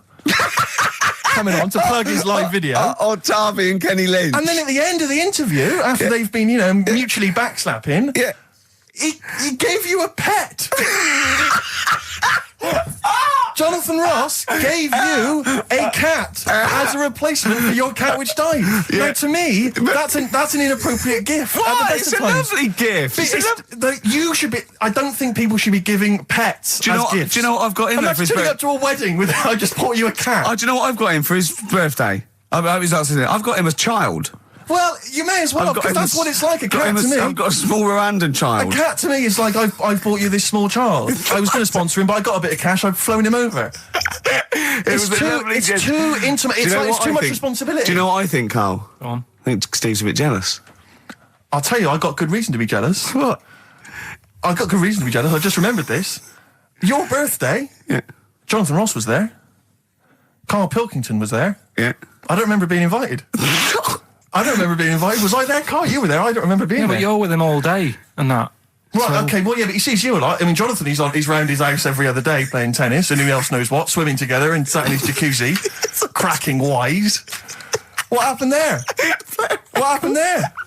Oh, we've got to the bottom of it. Play a record. The villa that we went to afterwards could only sleep It may as well have 6. been. How is the cat? All right. What's your name? Jonathan? Ollie. All day and all of the night from the Kinks, playing that for Jonathan Ross. I'm sure that you'll give him a call later, so don't worry, Jonathan. Just you can leave it down for 3 hours. Oh, jealous. Adverts. Hey, Outcast, XFM, 104.9, Ricky Gervais, Steve Merchant, Karl Pilkington. It's that time, isn't it? Rockbusters. Come on, Karl, what you got for us? All right, well, do you want to say what the prizes are? The or prizes we aren't just bad put it away this in week. that? Really? We've got... I'll be the judge of that. Actually, what am I talking about? No, there's a 2-disc set, Rock and Roll Legends, on the cover there. We've got Buddy Holly, Elvis, Roy Orbison, and Little Richard. So No one wants that, baby. nobody's interested. Nick Cave and the Bad Seeds, a DVD. I'm a Nick Cave fan and I wouldn't watch it. No, you'd watch it once Yeah, at most at when best. there was nothing else. Knowing Me, Knowing You. No, that's- I mean, Nick Cave's good, but when do you watch rock DVDs? I Yeah. know. Knowing Me, Knowing You, great series, obviously, but once again, on VHS. VHS. Who wants it on VHS? Yeah. Where are all the bonus features? Absolute pointless The so only thing far. that's half decent is this enormous hardback League of Gentlemen book, which is the scripts and all sorts of other stuff. If you're a League of Gentlemen fan, you'll love it. If you're not, I guess it's a good Christmas If gift. you're not a League of Gentlemen, there's nothing in this for you. No, exactly. So, So, you know, you can either enter for the hell of it. a pile of rubbish. What's the show? Well, not as bad as the competition, I suppose. So, go on. Right, well, you know how it works. Cryptic clue. It's not really cryptic. It's Well. usually wrong. Kind of is. Yeah. Right, so the first one, there's 3 of them, you get them right, you win the stuff. First one, I'll get him close. I mean, because you could win this if you got one right, possibly. if you go to Chepstow, you will. Was that a clue or is that a point? Is that something? That's a clue. Right. All Say right. it again. If you go to Chepstow, you will. And what are the initials? Just S. Just S. Right. Second one, E.T. is upset. What's up with him? All right. E.T. is upset. What's he upset for? What's wrong with him? All right. Different. So not cryptic. So go on. M.E. The initials there. N-E? M. M-E. M for mother. M.E. All right. And the third one, I had a tape with. Jesus. Imagine Bob Holness doing this in the gold run against the clock. Right. I had a tape. I had a tape with some. Listen. I had a tape with like Humpty Dumpty on it, and Hickory Dickory Dock and that on it. But I've broke it. All right. Constantly listening to trying to figure them out. Trying to solve the crime. Exactly. Who pushed Humpty? Yeah. The initials there, B.R. Right? So, first one, if you go to Chepstow, you will. The initial S. E.T.'s upset. What's up with him? Right, what's up with E.T.? I don't know. What's up with E.T.? E.T.'s upset. What's up with E.T.? Yeah. The initials there, M-E, is that right? Yeah. Hey, yeah. Let's go through that one more time. Yeah. If you go to Chepstow, They're you like might. jazz questions. Yeah, exactly. Just free form. Exactly. Yeah. Yeah. E.T.'s a bit upset. What's that? What? Hey, dude, what's the matter, man? And I had a tape with like Humpty Dumpty on it, Hickory Dickory Dock, stuff like that. Doesn't work anymore. What's gone on there? Right? What's gone on there? B.R. First time we said, well, you broke it. Well, I broke it then. Is that important or not? Yeah. I broke it. And so it's B. B.R. Okay. Right? Okay, well, you can text if you have a mobile phone. So everyone, there's no excuse to not take part. 83XFM is the text, 83XFM, or the phone number. No, we're not doing the phone, obviously. We don't I think I know what the the B might stand for. And otherwise, it's ricky.gervais@xfm.co.uk. We'd love to hear from you. Oh, it just sucks the lifeblood out of me, does, doesn't it? just listening to Rockbusters. Something to bring you down even further, although it's a beautiful, beautiful tune. Oh, beautiful. Ryan Adams has got a number of different albums out at the moment. One is called Rock and Roll. It's not great. Don't really bother with that one. Do dig out, though, Love Is Hell Part 1 from Ryan Adams. It's available at different places, and you'll find this on it. Track 5, Wonderwall. His version of Oasis is Absolutely wonderful. beautiful, isn't it? It's a treat. XFM 104.9. Yeah. Ryan Adams from his new album Love Is Hell Part 1. That's his version of Wonderwall. Rick, I know what you normally enjoy, about 20 to 2. Some ads. You love them. XFM. Fortune Faded Red Hot Chili Peppers on XFM 104.9. You, of course, don't ever take the tube anywhere, Rick. No. You haven't done that for years. No. Take cars everywhere, or you walk. No. Or you get a lift from Jonathan. But me, I'm still forced to take the tube, which is also very embarrassing at the moment because of You're those not forced posters. to take the tube, are you? I am. What do you mean you're What, am I made forced of money? Well, you could How walk. else am I going to get about? You could walk. What? You can drive. Why don't you buy a car? Oh, yeah, driving into the centre of town? Congestion charge, are you paying that? Are you a fiver? Hey? What do you think of that, Carl? Hey? Oh, yeah, because he's Mr. Flush. He's Mr. Lavish with his cash. Well, no, I've moved in close, haven't I? I'm not moaning about it. I walk everywhere now. Well, good. Yeah, I'm something pleased about for it. you. Yeah. I'm I pleased for moaned you. about it, but then I sorted it out. But you're always whinging anyway. Let's not get on to you, Carl. It's always just you, saying. you. Yeah. So, What's up with Steve today, do you think, Carl? Oh, what's going on? He's having a go, isn't he? it's not helping those posters being on the tube of us. That's not helping. I don't know if you've seen those posters. You obviously don't go. Have you seen them, I Carl? saw the, yeah. I haven't It's seen it on like the tube, but everywhere I go, I'm stood next to one. I can't avoid it. Yeah. I'm on the tube waiting. I look around. It's us again. And it's so embarrassing Well, because it looks like you're stood next to it deliberately. I can't browse in HMV now. I went Yeah. last week, and you keep coming up to pictures or cardboard cutouts of Brent. Right? Yeah, yeah. And I was in a bookshop, and I was looking at there's a big almanac of comedy, right? And I was just looking through it, just browsing, like killing time. And there was a picture of me. And just as I started looking at this right up at the office, a tap on the shoulder, it was one of the words there, said, "Do you mind signing some script books?" So she saw me looking at myself. Yeah. And I wanted to go, I just turned to that page then. Yeah. I was in a bookshop looking. There was a big book on sitcoms. It was like the A to Z of sitcoms or something like that. And I genuinely was looking up other shows because it was about other comedy sort of shows. like, yeah. And I was looking something up. Guy that I knew came up to me like that. Oh, and I just started like, I'm just looking. Oh, Robin's Nest. Where's that? Birds of a Feather. I just got because it's like I'm interested in comedy before the fact I got in comedy. So I will buy a book on comedy. Exactly. Yeah. But on the tube, it's really awkward because it's like it's everywhere I walk, they're kind of round the corner, so you don't sort of expect them. And then I'm sort of running now from kind of corridor to corridor, pillar to pillar, to avoid being stood next to this picture, in case I look like someone who stands next to this picture, trying to get recognised. Imagine that. Of course, Carl didn't want his little round bald head on that. Yeah. But I was on the tube today, and sometimes you can't help but overhear a conversation. Yeah. And this woman, there was two friends, they were sat there, and one woman said, she just said, I must tell you this. I was in the pub last night, and Dave called, and I said, Dave, he said, I can't hear you. I said, Dave, he said, I can't hear you. So I held the phone up so he could hear all the noise in the pub. That was it. That was the anecdote. That was the story. And I wanted to lean over to her friend and say, unless this woman has given you a kidney or saved you from drowning, do not be friends with her. Break up this friendship. She hasn't got anecdotes. Because what's that? And I've got acquaintances like that where you speak to me, get cornered at a party, this is the person who has not got anecdotes. The anecdotes, they're not stories. That's it. It's like you're expecting for something else to happen. Never does. Well, I was with Danny Baker yesterday. Oh, yeah. He's brilliant bloke. Guy, first time I met him, and we got on like a house on fire. Put his number straight in your mobile. Well, we've exchanged numbers because he's got some great anecdotes. You had to delete mine because you only got so many. I might write with him because he's funny. He did this thing and it was absolutely brilliant. He's doing he wrote a documentary, and he's a great guy. He's funny as well. You know what I mean? It's this. I tell you what, it's the showbiz friendship. That's what I loathe. I think it's the fact that like somehow. You're sort of because it's like you haven't got to go through the formalities of making friends with someone because I respect your work, you respect mine. I'm a funny guy. You've seen my work. Let's be friends. Yeah, of course. And it's like, and it's a horrible kind of icky sort of. Listen, Steve, me and you are going to stay in touch, whatever. So I mean, probably not my birthday this year, but next year, sure. We'd have known each other 7-8 years. Yeah. So come to that one. Yeah. Well, do I need to wear the waiter's outfit again? Oh, God. Oh, dear. Yeah. PIMP by 50 Cent, or 50 Cent, as I call him.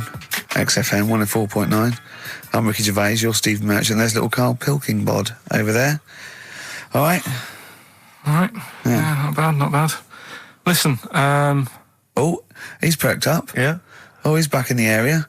Well, you got something to say? I was kept quiet in the first hour. I'll let you get on with that now. What you got to say? Is it just have a guess? Is it about monkeys, Chinese people, or little gay fellas?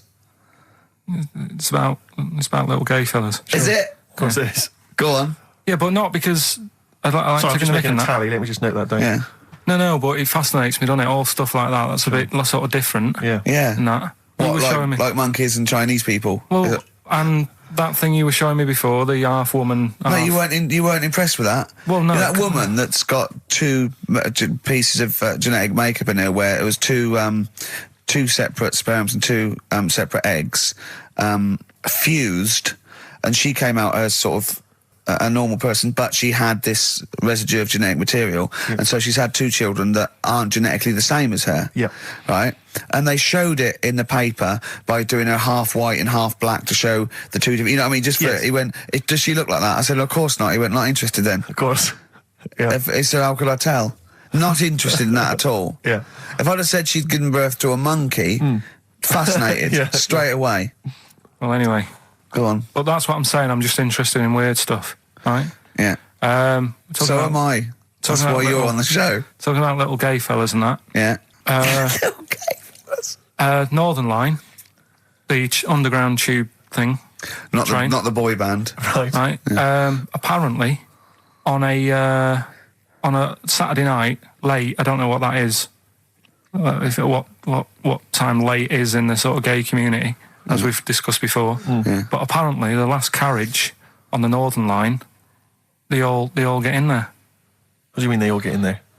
They sort of take over the last carriage of the Northern Line on a Saturday night, Right. and it's like the gay carriage. Right. And what exactly do? They just travel about on the Northern Line? You know, just have a chat and that, and like just Stick on the communards? How do you know? Someone tell me. See, this, I mean, I'm glad you've informed me, because it wouldn't bother me, but I feel I should be told about these things, because I'm likely to stumble onto that carriage by mistake. And I'm not, it's not that it'd be a problem, it's just I might feel a little uncomfortable if there's a lot of people in, you know, the black the black leather gear and the moustaches, the hats. I mean, to be quite honest, they'd be annoyed. Of course. Because they'd be expecting something a little bit, you know. What do you mean? Wow. They're good looking, most of them. Sure. No, they are good looking fellas, though, aren't they? What do you mean? What do you mean? They're just a lot of the gay, you know, they look after themselves and that and look good. Keep themselves. Some of them work out, yeah. Yeah. You see, this is the problem I have, because there's a lot of areas in London and elsewhere in the country where there's a sort of, you know, it's a gay thing, you know, it's a gay public toilet, or I don't mean it's gay, but it's not like a legal thing. I mean, it's a cottage. But it's a cottage, whatever. I mean, I remember being in Bristol once doing some... You're confused when I said it's a cottage. Yeah. That's a term for where gay people go in toilets to sort of meet and greet each other. But I Shake hands. I was at the public library in Bristol once doing some studies from a sixth form, and I think the toilet was closed in the library, and I was dying for the toilet, and I popped down, there was a public toilet behind the library. I thought, I can't believe my luck. Dashed down there, it was about 6-ish in the evening, I was working late, I was studying hard. I went in there, and I swear to God, I saw two fellas. With the... Is that unusual? Or well, no, they were up to some hijinks. what they're sort of like... Do you know the thing that struck me? What? One of them had bright red underpants. What do you mean? You saw... What, They were actually doing, you know, they were having some kind of, you know... Well, they were having relations. They weren't even in a cubicle, they were out in the... Where were the underpants? What, around his ankles? No. Yes, I swear to God, I'm not going to make this up. What old were you? I don't know, like, how old you are in the sixth form? 16 or whatever, 17? Yeah, and what did you do? Well, I actually Well, you said... just joined in. What else did you do? You might as well. I actually swore. I said, oh, F me.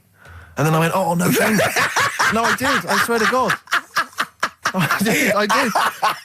I went, oh, F me. No, don't. Because I was panicked and I ran out. And as I was walking out, a guy was coming in. I went, "Oh, hang on, mate." And then I thought I better not tell him. I let him find out for himself. He might be going there to join in. He might have got a call. Come down. We're going crazy on each other's ass. Come down. It's a conspiracy, a Bristol But what conspiracy. What annoyed me my was, lover. Want a bit of car? what angered me, Rick, was the fact that I wasn't notified, that there was not... I didn't know there was no sign. And afterwards, I spoke to other people about it, and they said, oh, it's a famous gay haunt.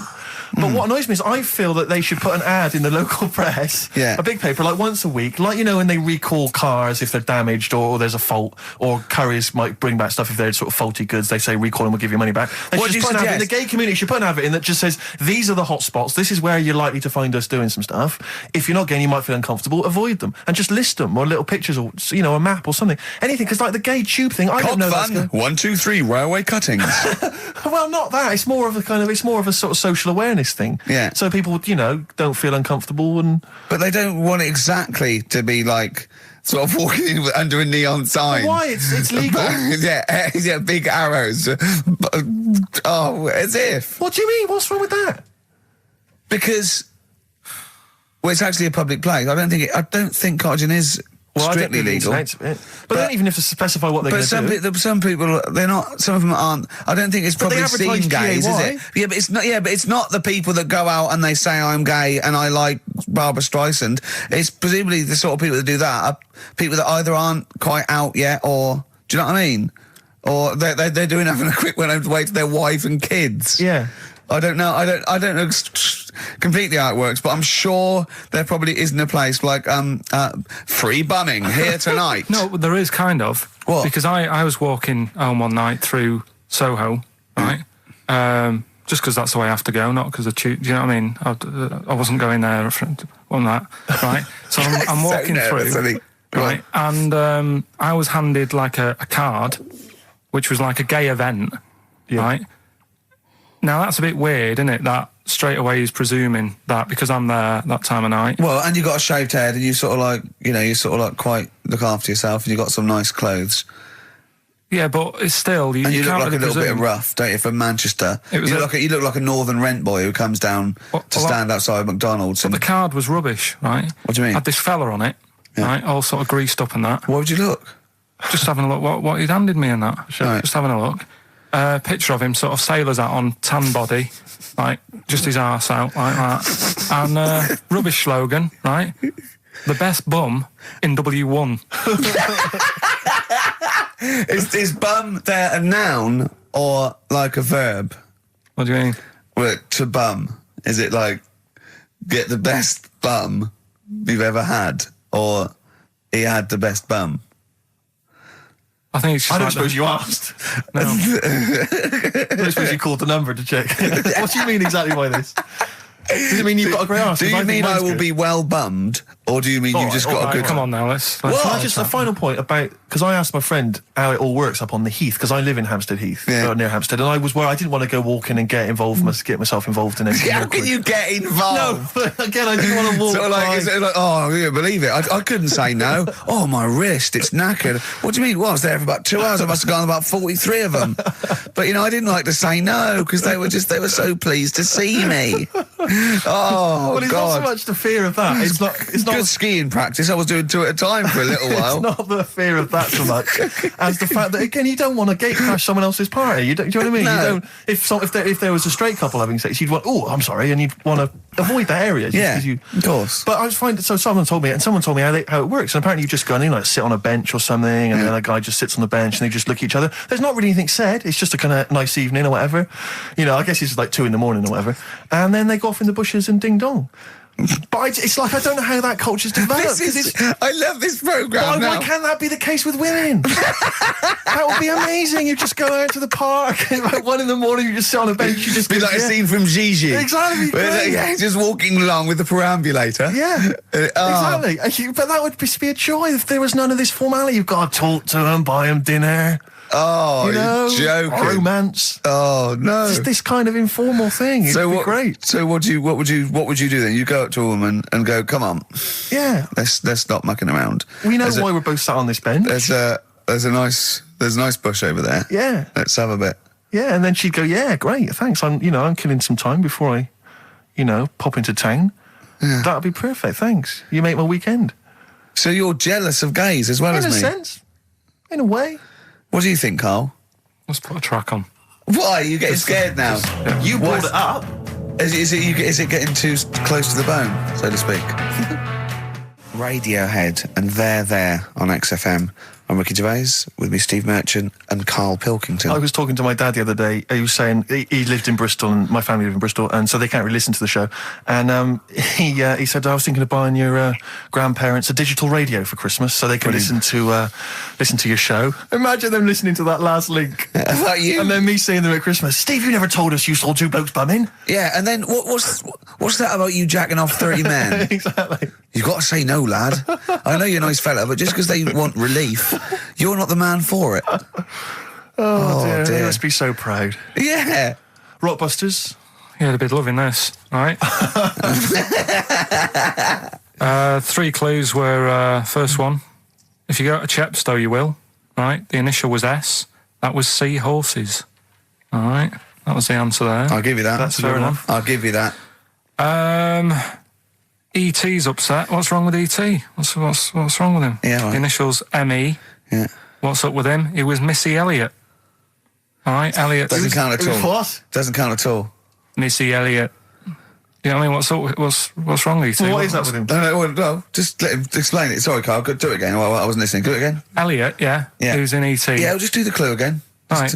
E.T.'s upset. So he's looking a bit sad and that. What's What, up with E.T. him? the extraterrestrial? Yeah. Yeah, go on. Right, and his mate, Yeah. who's in it's called Elliot. Yeah. Right, he's upset. What's up with him? Well, he's Missy Elliott. Missy Elliott, what's she got to do with it, though? I don't understand. No, the way you'd say it, you'd say, "What's up, E.T.?" and it'd go, "Oh, Missy Elliott." Why would he Missing. mention her? I don't understand. Was it a thing in the film? Missing. She wasn't even around. Missing? Oh, Missing Elliott. Oh, no. Oh, That no. makes sense, Carl, but she's not called Missing Elliott. It's meant to be about rock Cryptic, stars, that's what I though, always isn't it? say. Missing Elliott, isn't it? So it's meant to be about rock stars, isn't it, though? It's just cryptic, though, isn't it? Cryptic clues. And Oh, no, that's not cryptic. That's shit. You. Right, the third one. I had a tape, and it had Humpty Dumpty on it, and I love when he says Humpty Dumpty. Humpty Dumpty. Hickory Dickory Dock and that. Yeah. But the tapes broke. Yeah. That was BR. Buster Rhymes. Say that again, I dozed off. Sorry, I don't understand. What do you mean? Who's the winner, Steve? No, it doesn't. No, do you mean busted? Buster. Well, it's kind of like that. Cryptic. No, it's not. No, cryptic doesn't mean change it, so it's not the same. Steve, who's the winner? We got loads of right answers, so... It's interesting, this email Weird, system, isn't it flashes up suspected spam. If it, spam is that stuff that gets sent around the internet. Yeah. And it flashes that up if it thinks it's going to be a spam email. And every time it comes in with a Rockbusters answer, it just says suspected spam. In a sense. In a way. Let's give it to Catherine Jakeways from Hackney. She's got those answers. Rubbish. Absolute rubbish. Talking about your parents listening, Carl was in Heat this week, and they mentioned that he does this thing on Sky. What is it? It was this thing with Richard Bacon, some programme about watching telly, and you just talk about what you're watching and that. And he was annoyed because he said his parents are there, and so he's not doing it. He's not going to turn up because they mentioned it in Heat. And so his parents might watch. Yeah. Why are you worried about that? I don't like them watching stuff, do I? I told you, it dates back to when I did Little Donkey at school. Sure. I don't want people watching me. What's that? Just renew us on Little Donkey. What happened? It was just, I was there to play the drums and that in We Three Kings. I was loving it, I got a bit carried away. How old were you? About 13. Yeah. Right? Really? Probably. Yeah. About 10, about 10 probably. Yeah. Go on. 6. Jesus. between 6 and Where old were you? What school were you at? Okay, you were playing Little Donkey. Yeah. And, No, No, but it was one of them schools where everyone sort of was in the same one. Do you know what I mean? Oh, a Manchester school. Yeah, just What the do one you classroom. mean? Well, it's like Sweeping chimneys in the day and then 1 hour of learning. What are you talking about? What school were you at? Was it infants, junior or they secondary? didn't really do that. It was one What where... do you mean? You did that. They still have to abide by the laws of the land in Manchester. No, but it was a lot more like you had infants, but Yeah. you also had like the older lot. There's kids there who, when you're in the younger year and that, you'd see kids and you go, "Is that?" Talk English and use terms that people do when they're talking about schooling. I don't even want to talk about this. No, how old were you? What? Oh. I'm guessing maybe 6 or 7 or 8. So you went from 13 to 6? Yeah, but like I say, it's hard to remember because... Imagine if you were giving evidence in a trial. Yeah. How are we? I don't know. Yeah. I mean, I don't know. I can't really narrow it down other than 7 years either way. You know, theoretically, he could get called up for jury service. Right, you're on... White Stripes, hardest button to button on XFM. That's a frightening thought that you came up with before the break. That Carl on jury service. Carl could be responsible for someone's rest of their life. Yeah. Because jury service, that applies to anyone. Anyone could get sent the form. I think you're obliged to go unless you have a really decent reason not to. Imagine it was a really, really important trial. But what annoys me is that isn't it supposed to be you're tried by 12 good of men your and peers? true. 12 good men and true. Yeah. Good men and true. And women, of course. The only thing I can hope is that the defence attorney would wheedle out Carl at an early stage. Oh, yeah, objection. I object. Yeah. Why? I object. Have you heard of something called Rockbusters? Yeah. Well, sorry, you can't just object on that. OK, then what if I tell you my client, standing trial, is a little gay Chinese fella? And here are some of the tapes from XFM. My what would you do? suspicion is he's prejudiced. So how does it work then? How does what work? What do you mean? You just get called up and you have to do jury service unless you've got a very good reason. And it's not, I normally have Mondays off. Yeah. Oh, you wouldn't like that. You have to get there at 9 o'clock. I've got to prepare monkey news. Yeah. Oh, you couldn't stand it. Just wouldn't do it. What would you say? Say, don't get me involved. Because I got involved once. Don't get me involved! No. What do you mean you got involved once? Well, with the police and that, when I lived in Manchester, I saw a bit of car crime going on. Right. And I got involved. Hassle. Telling you. How did you get involved? You phoned the police? Yeah. Because I thought, well, I know, well, that's just it. But I thought, I'd hope somebody did it with my, Yeah. So, and it's just a hassle. Loads of phone calls. Canary. Having to stand on a balcony of this, tower block that I lived in. Police shouting up at me. I'm stood there with my underpants on, right? And what it was, a car had been robbed, right? Mm-hmm. So I call up the police and that, right? Said, right, listen, car's been robbed. And they said, where is it? I said, I don't know, just across the road from where I live, right? So I tell them where I live. Where do you live? How old were you, 13? So she's asking loads of questions and that. I'm saying, look, whilst you're asking all this, they're actually getting away, so, will we leave it? And she's like, no, we'll track it down, blah, blah, blah. So I said, well, look, I work nights. What could you see? You could see some lads just pushing a car. Pushing a car? Yeah. That's how they steal cars in Manchester, is it? Yeah. Everywhere else in the country, they're getting in, they're driving them away. In the south, they drive them away. Exactly. You usually sort of In start Manchester. the engine. You could get away a lot faster. What do the police do? Push their panda car after them. Exactly. Say, come on, lads, don't cheat, don't get in the car. They're just pushing it. It was late at night and that. And I suppose you don't want to start the engine. Of course you don't want to wake people up, not when you're nicking cars. Of course you don't. All right, No. So is it late at night? Hold on, they weren't gay. They weren't gay, were they? They were out late, really? Come on, Carl. So what happened? So, anyway, I said, look, don't call me back. I'm going to bed, right? I've got work in a bit. Brilliant. So, Let's go. What? So that was that, right? Where were you working? Next thing, right? Phone's going. Hello, it's the police again. I said, I told you not to call me. Right? I told you not to call me at home. So, they said, right, the police are outside. Can you go on your balcony? She's like, oh. So I'm 10 stories up, right? Stood on the balcony with like my underpants on, right? And the police are saying, where's the car? And I'm saying, I don't know, they've gone down that road now. So I'm trying to point to them. They're shouting up, saying which road and all that. And I just thought, why did they get involved? Yeah. I don't think they found it. No. It was hassle. The blokes were pushing it too fast. Exactly. They were in the next street by now, weren't they? This don't get involved. Don't get after that. Imagine him being on some sort of trial where it's like some sort of mob affair. Yeah, gangland murder. Imagine him going into the witness protection. The police just explaining to him, your new name is Jeffrey Peters. Why can't I be called Bruce Wayne? Well, no. Mr. Pilkington, listen. Imagine that. Do you know what witness protection is? Oh, go on. Amazing. Look, it's when, supposing you were to give evidence against the mafia, right, you've done a job for them and now to give evidence against them, right? Right, well, if you're going to do... I mean, all I did was 2 kids nicking a car. Yeah. Don't start messing with mafia. No, listen, of course not, no. But let's imagine you were in the mafia and that you got caught doing something, but instead of going to prison for the rest of your life, you said, oh, well, I can give you Mr. Big, yeah? So I go, okay, give us Mr. Big and we'll let you off, right?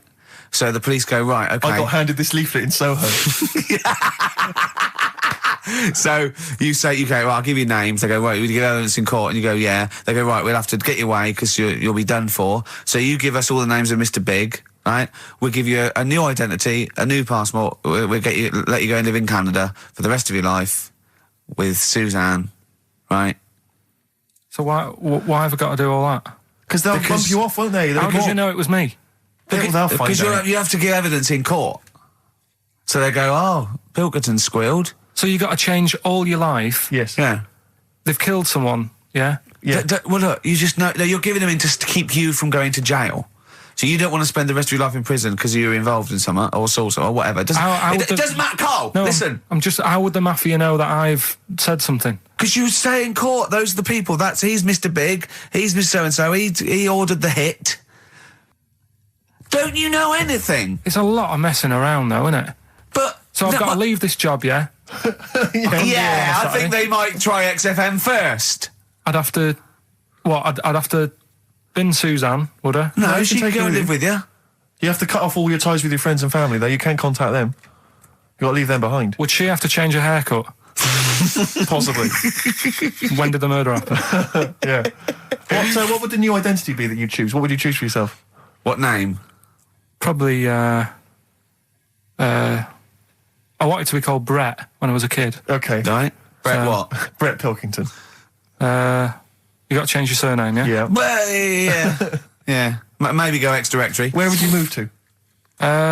Probably back up north. No. Well, no. No, don't do that. Don't do that. I suggest maybe Brett Hanson and go and live in Australia or Canada or something. Well, maybe when they're not operating, maybe, and they just forget it. You might have to change your identity as well. You might have to grow your hair. Well, you can't grow your hair, but maybe wear a wig or a moustache. What would you do? What would you wear? So like an afro or something. Something like that. That would be brilliant. That would be absolutely and I've got to do brilliant. all that just because for 5 minutes I stood in a court thing. Yes. And said he's the one who did it. Yes. Yeah. Well, why can't I just wear the afro and the glasses when I'm in the court? Say my name's Brett, right? Yeah. Change my voice a bit. He did it, and they go, thanks very much. I go off, I carry on my life. That's I'm still genius. coming in here on Saturday. I don't know why they haven't thought That that. is genius. I don't know.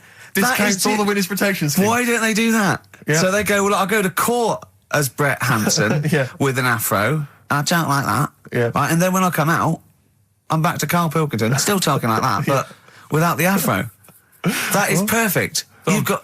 Why don't you call the FBI and say, listen, I can save you billions of dollars a year. You're a genius, Carl. All right. Well done. Or Brett, should I say. The specials, Rudy, a message to you on XFM 104.9. Still to come, Rick. I know you're excited. Carl puts himself inside a movie this One week. Flew Over the Cuckoo's Nest. One Flew Over the Cuckoo's Nest. Look I forward think to that. I can imagine him in an institution like that, though. Not much of a stretch. Let's have some ads. XFM. Don't Look Back Into the Sun, Libertines on XFM. I'm excited, Steve. It's that time. It's that time of the week. Go on. Well, Carl's in a little film. Oh, that's what you're excited about? Yeah. Sorry, I thought you meant the show's almost over. Right? Yeah, no. Come on in, Carl. Right, so, I'm in One Flew Over the Cuckoo's Nest. Yeah. Took a scene from it. Yeah. Got to listen carefully in that. At the end, there'll be a question on, like, the clip that you've just heard. It's sort of like what they do in the Krypton Factor and stuff. So do you want to read out the prizes? Or just Yeah, little there's usual things. It's a couple of rock and roll albums. We got the... Why is it called One Flew Over the Cuckoo's Nest? I can't remember. I think it's explained in the book, but I don't remember. I haven't read it for many years. If someone knows, just a quick email to do. I'd like to know that. Ricky.gervais@xfm.co.uk. You can win yourself, if you get the question right, the League of Gentlemen Series 3. We got that Rock and Roll Legends again, the Best of Blondie, a nature programme, and the Old Grey Whistle Test, Volume 3. So if you're Brilliant, so over that's well 50, worth- you'll enjoy that. Yeah. And just, if you haven't seen the film, it's just about, like a... What would you call it? Well, he's a guy who thinks he's going to get away with prison by going into a mental institution. It was a new experiment, but he finds out he can't get out and he's sort of trapped. And well, people know it. Everyone knows what. Just play it. Well, play I it. saw it last week, so... Just play it. All right. Well, I've been observing you here now for the last 4 weeks, and I don't see any evidence of mental illness at all. Yeah, no, not mental. I never said I was. I mean, all right, I got an E in history, But that isn't why I'm in here. I'm in here because I had to get away from the outside world. It was doing me head in. I've been working too hard. I'm stressed out. I've been working like loads of hours Monday to Friday. I've been working on a Saturday with Ricky and Steve, right? That's been doing me head in. People think that's a laugh when it isn't, right? You're busy right now, are you? You got something to do right now? See, this is why I'm here today, Doctor, because he's doing me head in. What do you mean, sir? Well, he's doing me head in. I came here to get away from Ricky. He is just as bad. I'm smarter than him, ain't I? No, you're an idiot, right? You're just... we're just good friends. No, we're not friends. And if you were a friend, you wouldn't be doing that to me, Ed. How do you mean that? Well, don't ask... Come on, I'll show you. Yes, Look what you've done. Get him out. Get him off me! Get him off! Now, you just hold it right there. All right. You get off! Doctor, will you tell him? Commercial. Don't hurt you, does it? Of course it does. That's it. Now, hold on to it. Not too hard. You'll crush all the air out of it. He normally does it harder than this. No, just warming up. Warm it up. What's somebody else? All right, baby.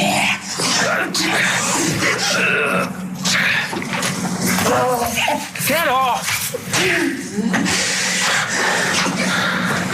See what I mean, Doctor? That's what he's doing every day. The state of this. I don't know why you do it, because it's not as if you're going to crack it open. But I tried, didn't I? God damn it. At least I did that. I love it, the effort. Yeah. It's almost, I wonder if it's almost a strange premonition of the future. Yeah. You in some kind of home. All right, well... What's the question? Little question then. What result did I get in history? Good. All right.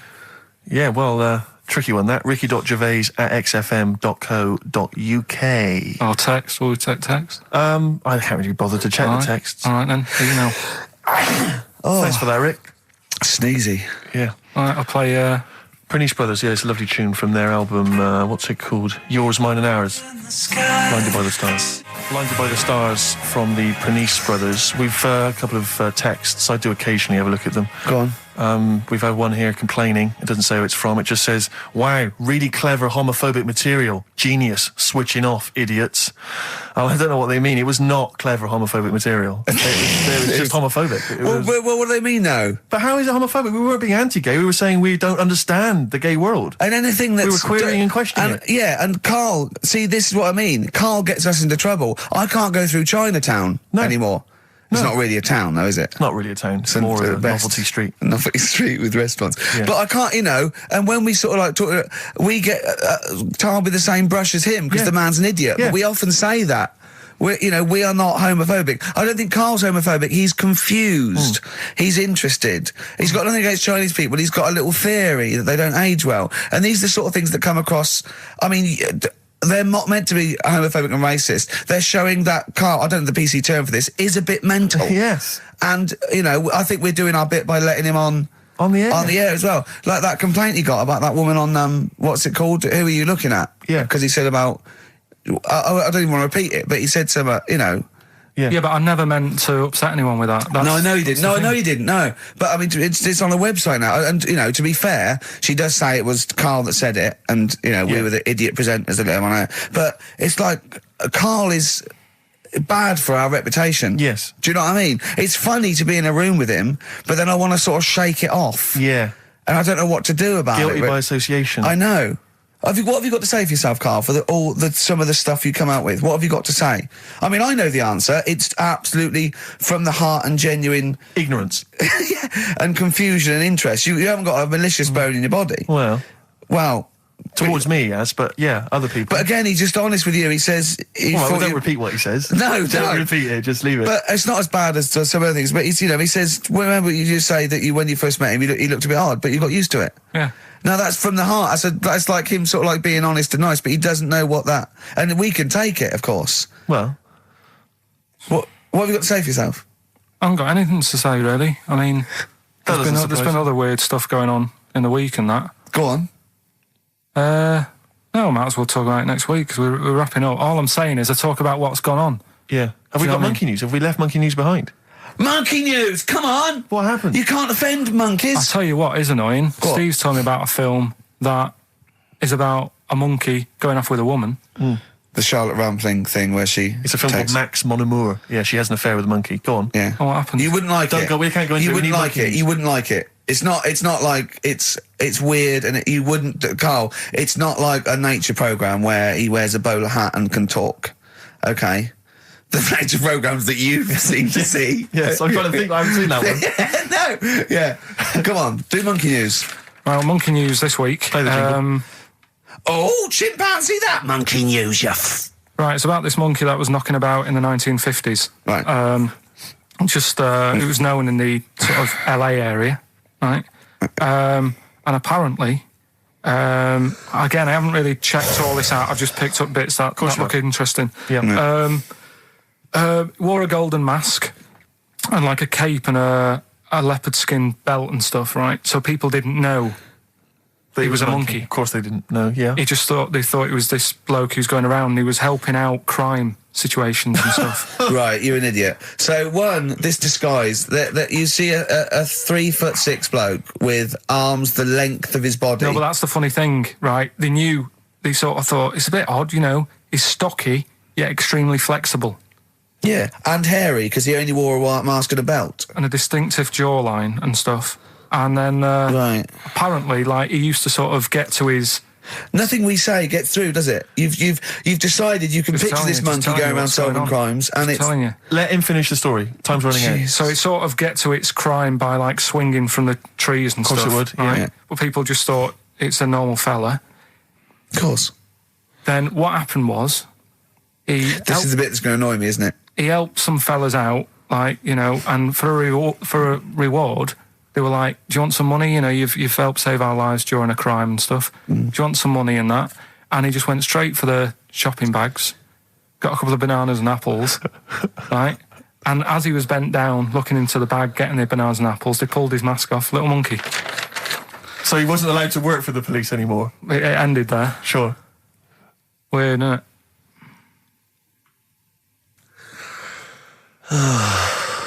Rick, can I tell you the meaning of One Flew Over the Cuckoo's Nest? Yeah. Can we never speak of monkey news again? Yeah. It comes apparently from an American children's nursery rhyme. 1, 2, 3, 4, 5, 6, 7. All good children go to heaven. Some fly east, some fly west. Some fly over the cuckoo's nest. Brilliant. Now, thanks to Ian for emailing that in. Shall I give someone the prizes? Yeah. Phil Corbett, there you are, that's the first one I've pulled out. He correctly guessed that it was E. It was an E that Carl got in history. The only qualification he's got, and it's an E. Do you know that woman? Judge the monkey news based on that. Go on. That woman who went out with the monkey. What? It's a film. It's a film. It was Charlotte Rampling in the film. I don't know who played the monkey. Did she have any kids? What, with the monkey in the film? Yeah, I'm just thinking if I'm going to get it out and stuff. No. Oh. Why? Oh, because that would have been interesting. Well, no, it's just that the problem there is the kids would always look more like the dad.